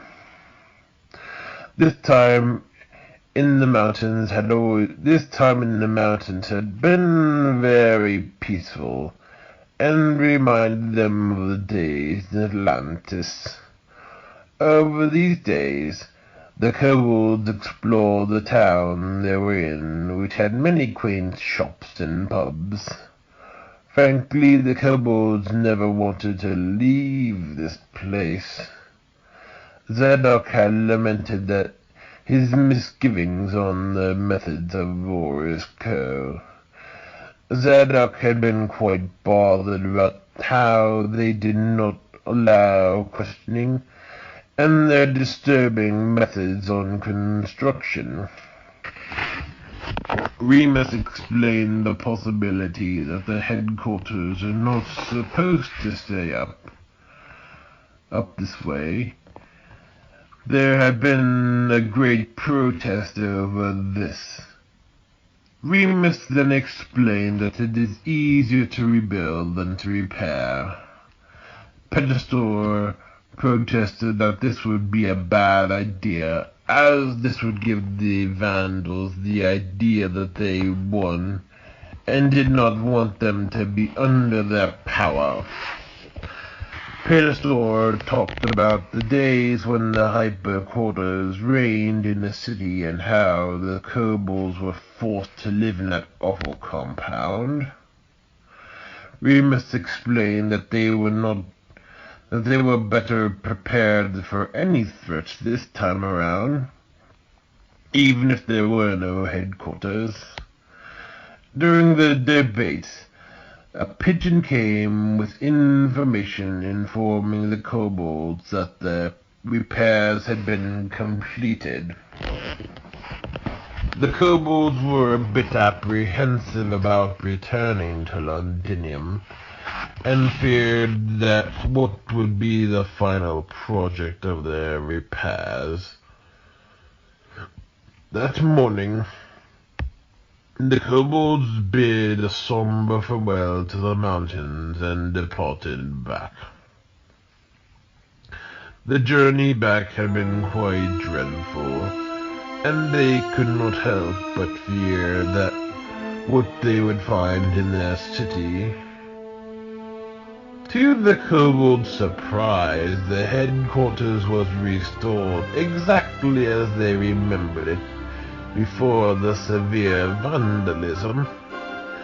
The kobolds then started to see all Voris Coers were as trustworthy.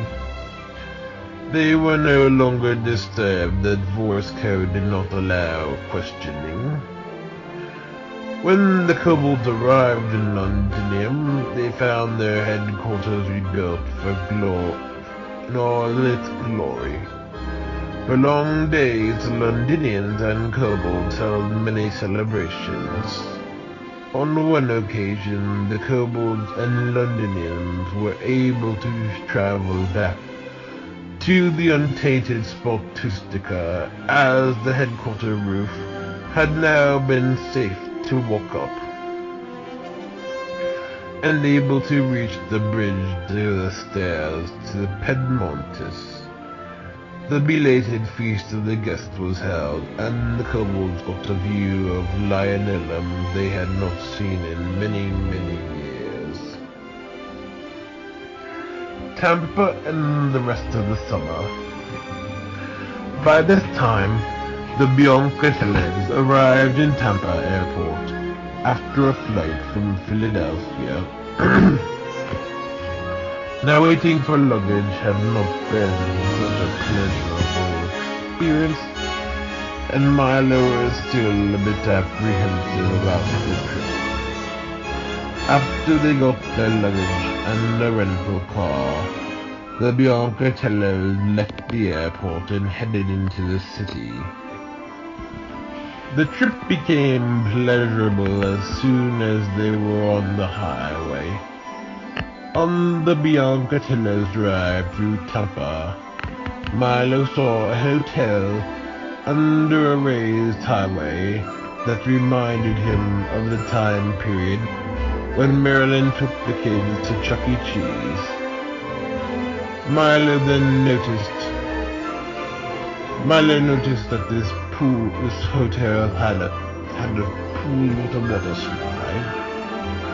Milo then noticed some old neighborhoods that did not even bother him, despite being the Florida equivalent of Newsomburg. In fact, these neighborhoods looked quite interesting. Their first stop was lunch at a Mexican restaurant not too far off from their resort. This had been a colorful restaurant, which reminded Milo of Chuck E. Cheese. One of the waiters at the restaurant reminded Milo of Vito. After lunch, they checked into their hotel. This was the same resort the Bianca stayed at 2 times before. A hotel worker drove the Bianca through the resort on a golf cart and gave them quite a tour of this campus. After they got settled into their hotel room, they spent the rest of the afternoon at the resort. Frankly, it felt like Milo had just transferred into another world. For dinner, they went out for barbecue at a place known as Hungry Harry's. As the front door desk manager recommended this place. Originally, they were planning on going back to Sonny's, but the desk manager said Hungry Harry's was way better, and it was not a chain. This restaurant was located a bit out of the way in some semi-rural area. The restaurant had lots of southern charm and an all-you-can-eat deal. Salvatore took advantage of this. This restaurant gave Milo some flashbacks to his trip 3 spring breaks ago. They had all kinds of stuff like collard greens, barbecued ribs, pasta salad, anything you name it. That next morning, the family went to church.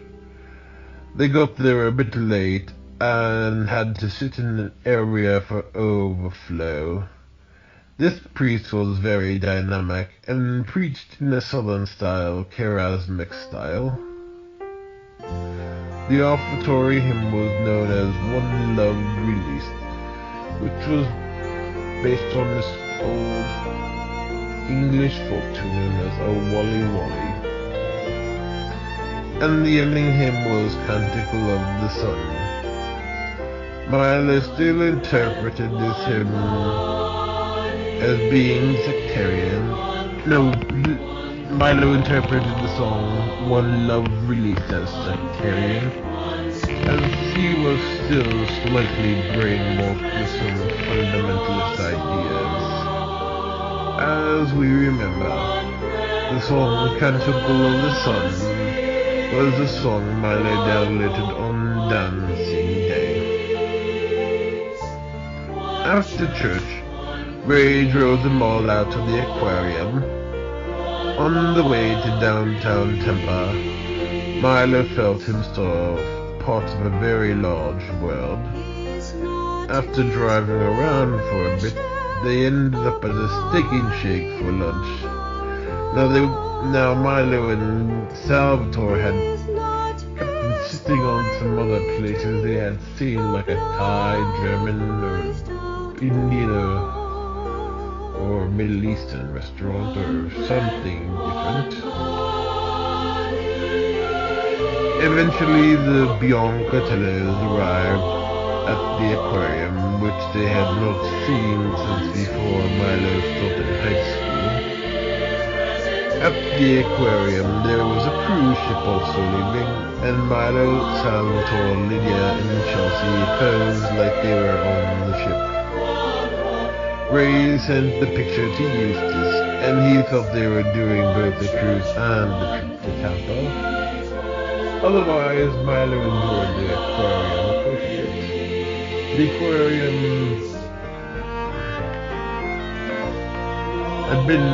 had seen some little indoor areas under the Florida lagoons, and some area where there were some ducks actually flying into the place and actually swimming around. For dinner, the Biancatellos ate at Chili's. The plan was for the 6 to each ordered a three-course menu to share between the two people. This would mean Milo and Salvatore would share, Ray and Margaret would share, and Lydia and Chelsea would share. This included an appetizer, main course, and dessert. Now Salvatore did not want to do this, as he wanted to get his own order of wings.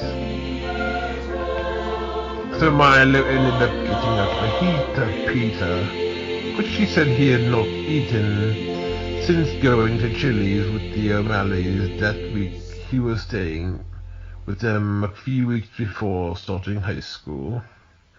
Chelsea and Lydia offered to share their dessert with Milo, as he wanted a three-course meal too.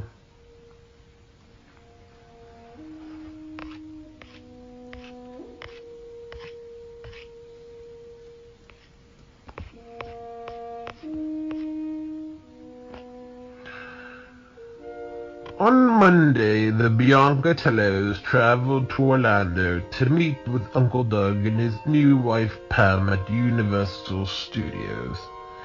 They left early in the morning and stopped at Burger King for breakfast. On the way to Orlando, everyone except for Ray and Margaret fell asleep in the car. When they arrived in Orlando, they parked in the large parking ramp and headed into the park. The Biancatellos went to City Walk, as that was where they were scheduled to meet up with Uncle Doug and Aunt Pam. Soon enough, Uncle Doug and Aunt Pam arrived. Then they headed off to Adventure Island. On one occasion, Salvatore wandered off and Milo had to go looking for him. After Milo found him, they headed over to a water ride, and Uncle Doug directed Milo and Salvatore over to him with his two front fingers, and unfortunately the time for the Biancatellos was before the construction of the Harry Potter world began. After lunch, Milo and Uncle Doug, the Biancatellos and Uncle Doug headed over to Universal Studio Park. On a couple occasions, Salvatore wandered off, and Milo redirected him back to them in the same way Uncle Doug had. What had happened was Salvatore wanted to take some pictures, as he was not a big fan of rides, and this got him separated from Lydia and Chelsea. After Milo directed Salvatore back, he threatened to punch Milo if he did that gesture again. Now Milo only blew a few F-bombs when Salvatore and them got separated from Lydia and Chelsea. Afterwards, they went on some attractions like the Twister Show, a Simpsons virtual ride, a Mummy roller coaster, and a Shrek 3D adventure.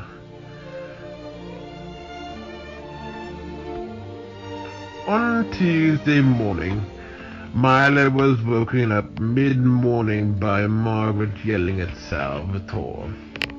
What had happened was Salvatore had eaten the dessert that Lydia and Chelsea left for Milo. Margaret told Salvatore that he chose not to get the three-course meal and had no business eating his dessert. That day, the Biancatellos stayed at the pool and got Thai for dinner. This was the same Thai restaurant they had eaten at the two times before. Salvatore ordered a red curry, extra spicy. Milo got the pad Thai, as to which everybody else thought they don't really know. That night, at the pool, Milo found a frog and tried to save him and take him back to the swamps. Unfortunately, the frog jumped out of his hands when he was severely injured. Milo put the frog in the bushes. On Wednesday, the Yonkatellos got ready to leave for Busch Gardens. Before leaving, they got a text that Salvatore had been in the bathroom, thanks from the curry from the last night at the Thai place. Margaret was not too happy about this, as Salvatore should have known not to get something so hot on the day before an outing. When they got to the park, they first went on a safari-like car ride. On one ride, Salvatore was sitting on one of the metal dividing lines while waiting to get on a ride, and Ray told him to get off. Salvatore said, "Well, I'm not bothering anybody, and if somebody had a problem, they would say something." Soon enough, Salvatore had to go back to the bathroom and wandered around for the rest of the day. During the show, Milo got a bit homesick after seeing many animals, including a dog. However, Milo had been apprehensive about ever returning home. Milo had become anxious about whether he had wrote on the page, none of his followers would believe him, and they would unsubscribe. That night, Milo had a strange dream that a local coach in Cytopon had made a documentary on himself. As to why, I don't know. That night, Milo had a strange dream that a local coach in Cytopon had made a documentary on himself. As to why, I don't know. On Thursday, the Biancatellos went to Adventure Island. Milo was a bit out of sorts and wondered if anyone had unsubscribed to his page. Milo feared that this would mean that all his understandings of what really happened over the years would be disproved, and that the last year he wasted on a stupid quest. That night, Milo became quite fearful that as soon as he got home, he would be exposed and institutionalized for having a paranormal page, and be reduced to public humiliation. Milo remembered the dream about getting back from Disney World and being in a mental institution. Milo just knew that if Nusha saw this, Mrs. Jafari would call the mental health professionals and try to have him taken off and evaluated for being unable to handle rejection. While at the strip mall, Milo and Salvatore headed over to Barnes & Noble. Milo looked at some Catholic books on exorcisms for further proof that he was right. On Friday, Milo dreaded back returning to home and facing what was to come. For breakfast they ate at the Waffle House. Salvatore ordered so much food. Milo did not have a particularly large appetite. The song Run Around Sue was on the radio. This would haunt Milo anytime he heard the song for a while. That night, the Biancatellos headed over to Bonefish Grill for dinner. As it was, they had an hour wait time. Milo and Salvatore headed over to a Sonic, as Salvatore had never eaten at one before. Milo got a slushie, while Salvatore got a burger and a peach milkshake. When the wait time was up, they went into the restaurant and Salvatore brought the shake into the restaurant. milkshake cup into the restaurant. Ray made Salvatore throw it away. When they got dinner, Salvatore only ordered a Cobb salad as he was way too full. Milo explained why Salvatore really was full. On Saturday at the airport, Milo got some internet access and found that his page had lost no followers to his relief. Otherwise, Milo was in a bit of a funk about going back.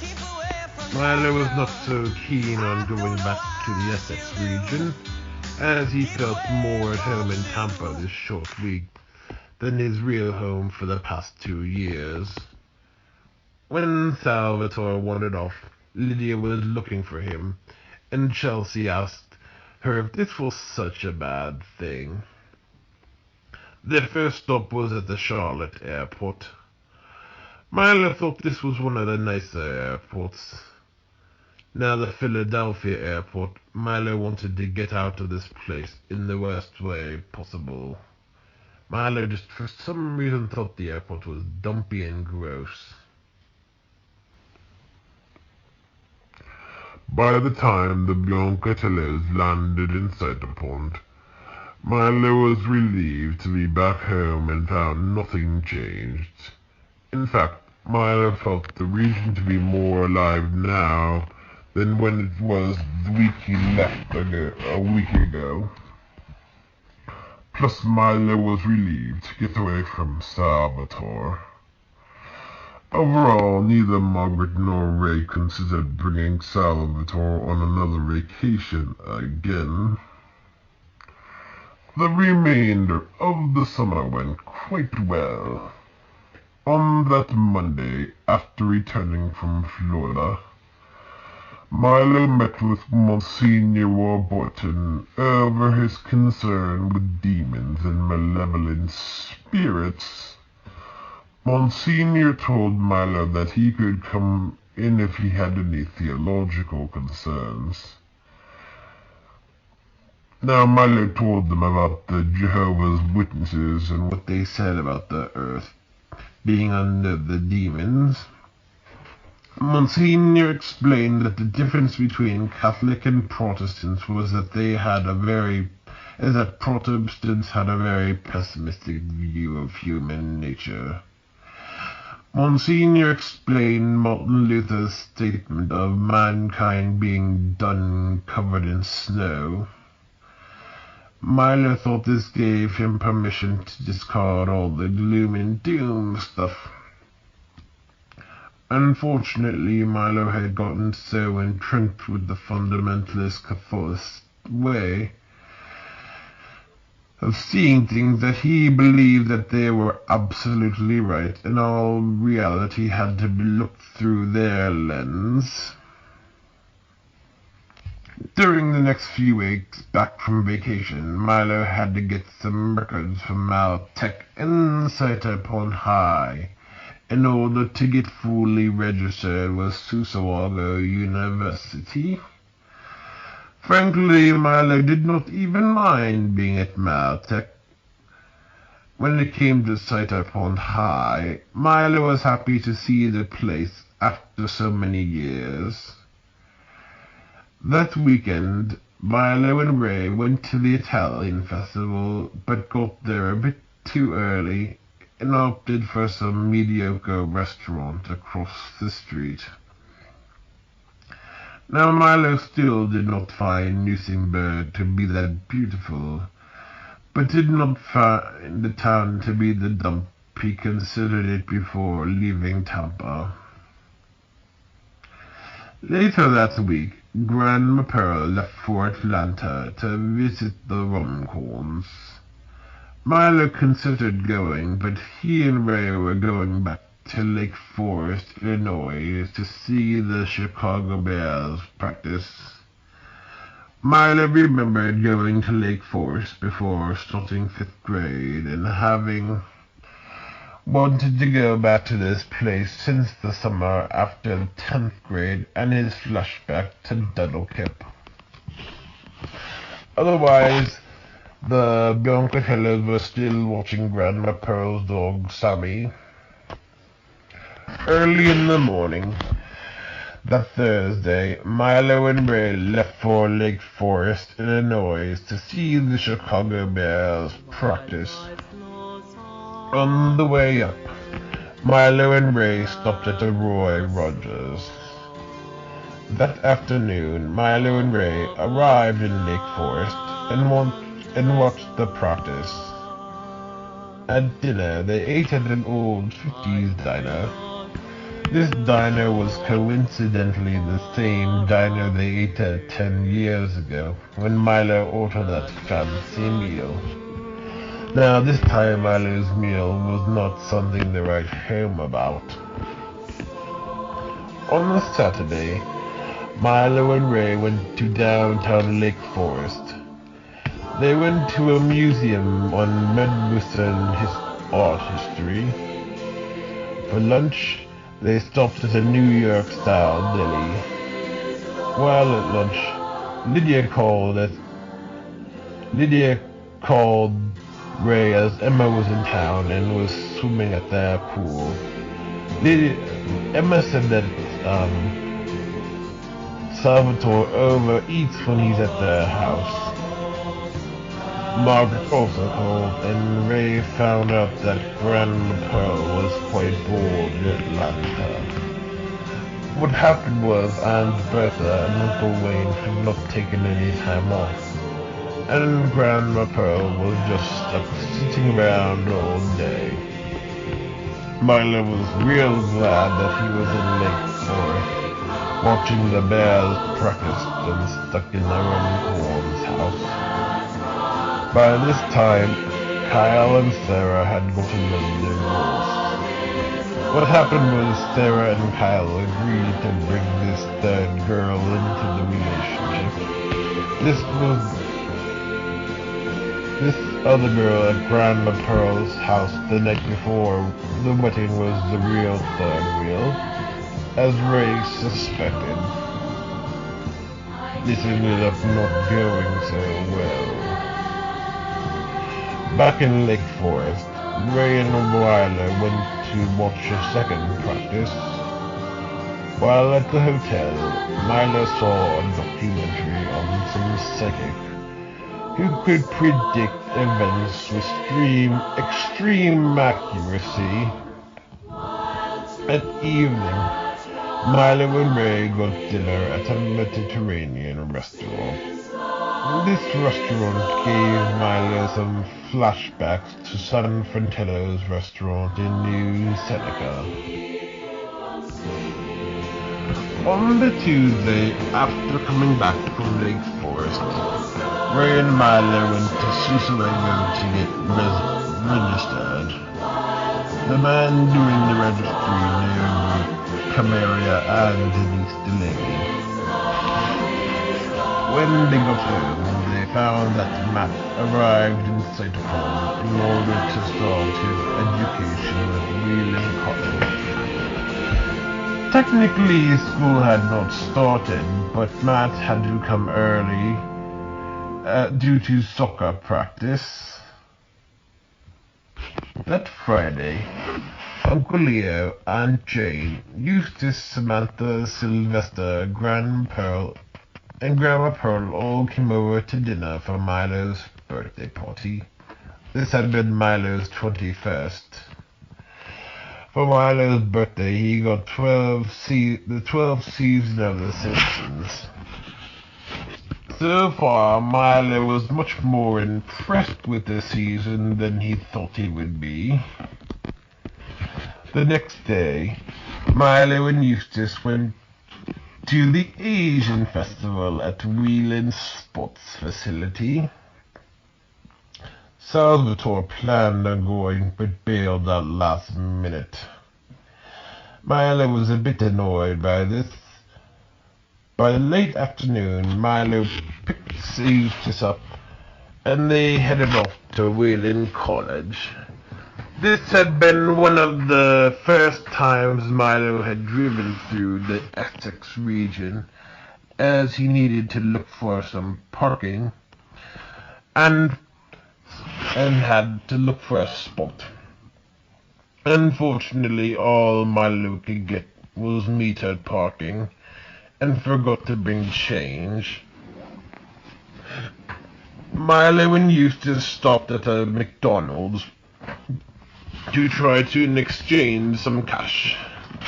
Eustace asked the black woman if she would mind doing an exchange. This lady said nothing and made the exchange. Milo put money on the meter and they walked over to the Wheeling campus. When Milo and Eustace entered the campus, there was plenty of music and cooking going on, and the place smelled quite spiced.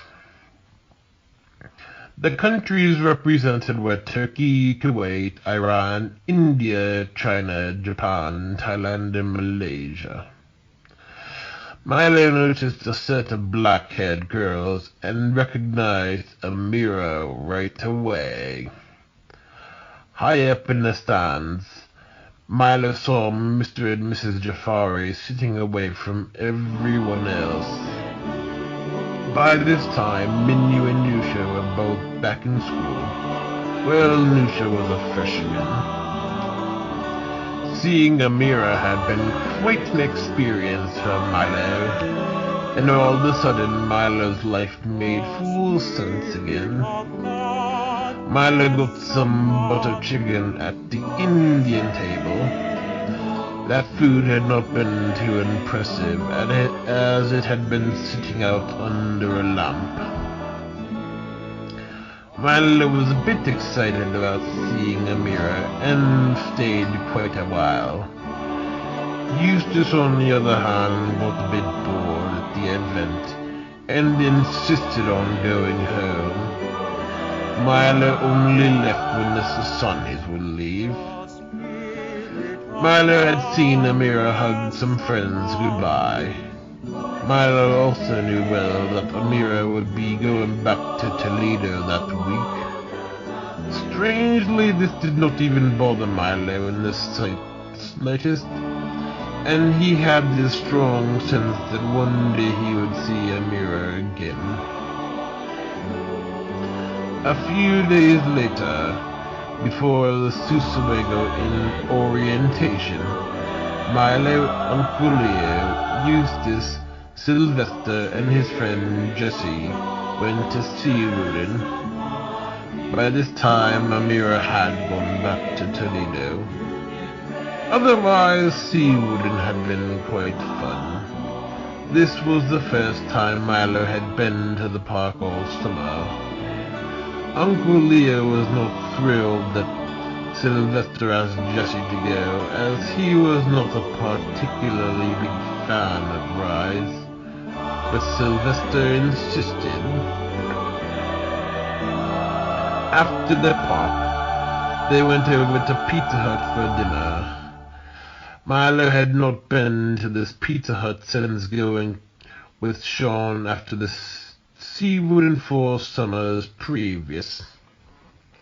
On Friday, Milo and Margaret traveled out to Susawego for their orientation. Milo looked through the class brochure and he became quite excited about all the possibilities available and majors to choose from. This had been considering the small amount of choices Maltec had offered. Milo was absolutely excited about all the possibilities.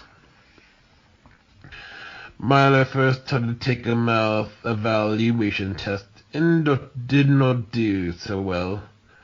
What happened was the tester did not tell the students that they could use a calculator. Then Milo had to write an essay to test if he needed remedial writing. Luckily, Milo passed this one. Unfortunately, the anticipation quickly faded away. The longer Milo was at orientation, the more apprehensive he became about furthering his education. As it was, Milo did not know anyone there, and did not have any sense of belonging. One of the facilities Milo took a test at reminded him of some creepy psychiatrist's office he remembered from when he was 4. Plus Milo had some very myopic anticipations about Susawego being full of pretty girls and utterly different than Maltech, and that it would be like starting back at Side Upon High. That night, when he got back, Milo started wondering what he had gotten himself into. Now, Milo had not considered the fact that being at a foreign facility full of people he did not know would be a bit rough at first. In fact, this had not been too much different from when Milo did start at Side Upon High. Milo just happened to have revised his memories of Side Upon to make them more comfortable than they really were.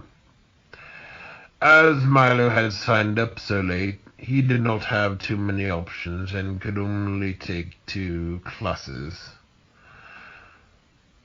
On Sunday, Ray, Margaret, and Milo drove out to Susawego to visit the facility. Milo got a bit uncomfortable when he saw how many goths and emo students out there and out and about. Milo was not sure he would ever find belonging at this facility. Seeing the hall where Milo had his art class did not ease him much more, despite that this hall had reminded him of St. Timothy's, where the old preschool classes were. On Tuesday, Milo had his first class and decided that he did not want to continue school after the semester. Something about the halls felt too schoolish for Milo. This had actually reminded Milo for some reason of being at 6th grade at William Jetson's for the first time. Milo's first class was Western Art History. This first class had been pretty short, as the teacher just read the syllabus. For about a good hour, Milo walked around the campus, waiting for world geography. Milo started thinking about his upcoming Christmas break, when he would be done with school for good. Milo thought that once these demons were exorcised, he would take Amira up to the Statlerville shrine. Milo knew there was a Christmas festival of light at that time. Milo had expected this experience to be like starting Side Upon High 6 years back. Milo had remembered how it was a challenge to start high school and getting used to the new system. However, this beginning of Susawego reminded Milo more of starting at Maltech. Milo knew how difficult it was with Maltech and starting a foreign school with no familiarity. Milo also suspected that this would be easier, considering that he had no ties to other schools that he had connections severed with. When it came to Wednesday, Milo fell back into the similar position he was when starting at Maltech. As to what to do with his life, Milo felt utterly clueless. Grandma Pearl told Milo at dinner at night that he cannot judge a school after only spending 1 day there. On Thursday, Milo found a girl in his geography class that reminded him of Yasmin, despite being a tall, blonde girl. The girl really had some similar facial features as Yasmin, and some expressions as her too. That weekend, Ben was in town, and he invited Milo and them out to Chinese. With Salvatore, Rob, and Eustace. Ben bought Milo his first beer as he had just turned 21. When it came to returning back to school the next week, Milo was more excited to see the new girl. Milo had gone on and off about whether he would or would not return or continue his education. In some regards, Milo felt like he was back in high school and being at the school that he wanted to stay at. Other times, Milo felt frustrated as he wanted to meet people but had not been at the campus long enough. As Milo was not familiar with the ways of As Milo was not familiar with the way to Cytopon from Susawago, he took a bus, which did not give him much flexibility. Alexander's retirement. The time had come for Alexander to retire. Being a Power Abdi, Alexander became part of the mission that he forgot that his term was near ending. One day, Alexander got a letter explaining that his time as a Parabdi was near completion, and he was ready to move on to further studies. Unfortunately, this would leave Earth without a Parabdi, and would open the doors up to Brutus for better or worse.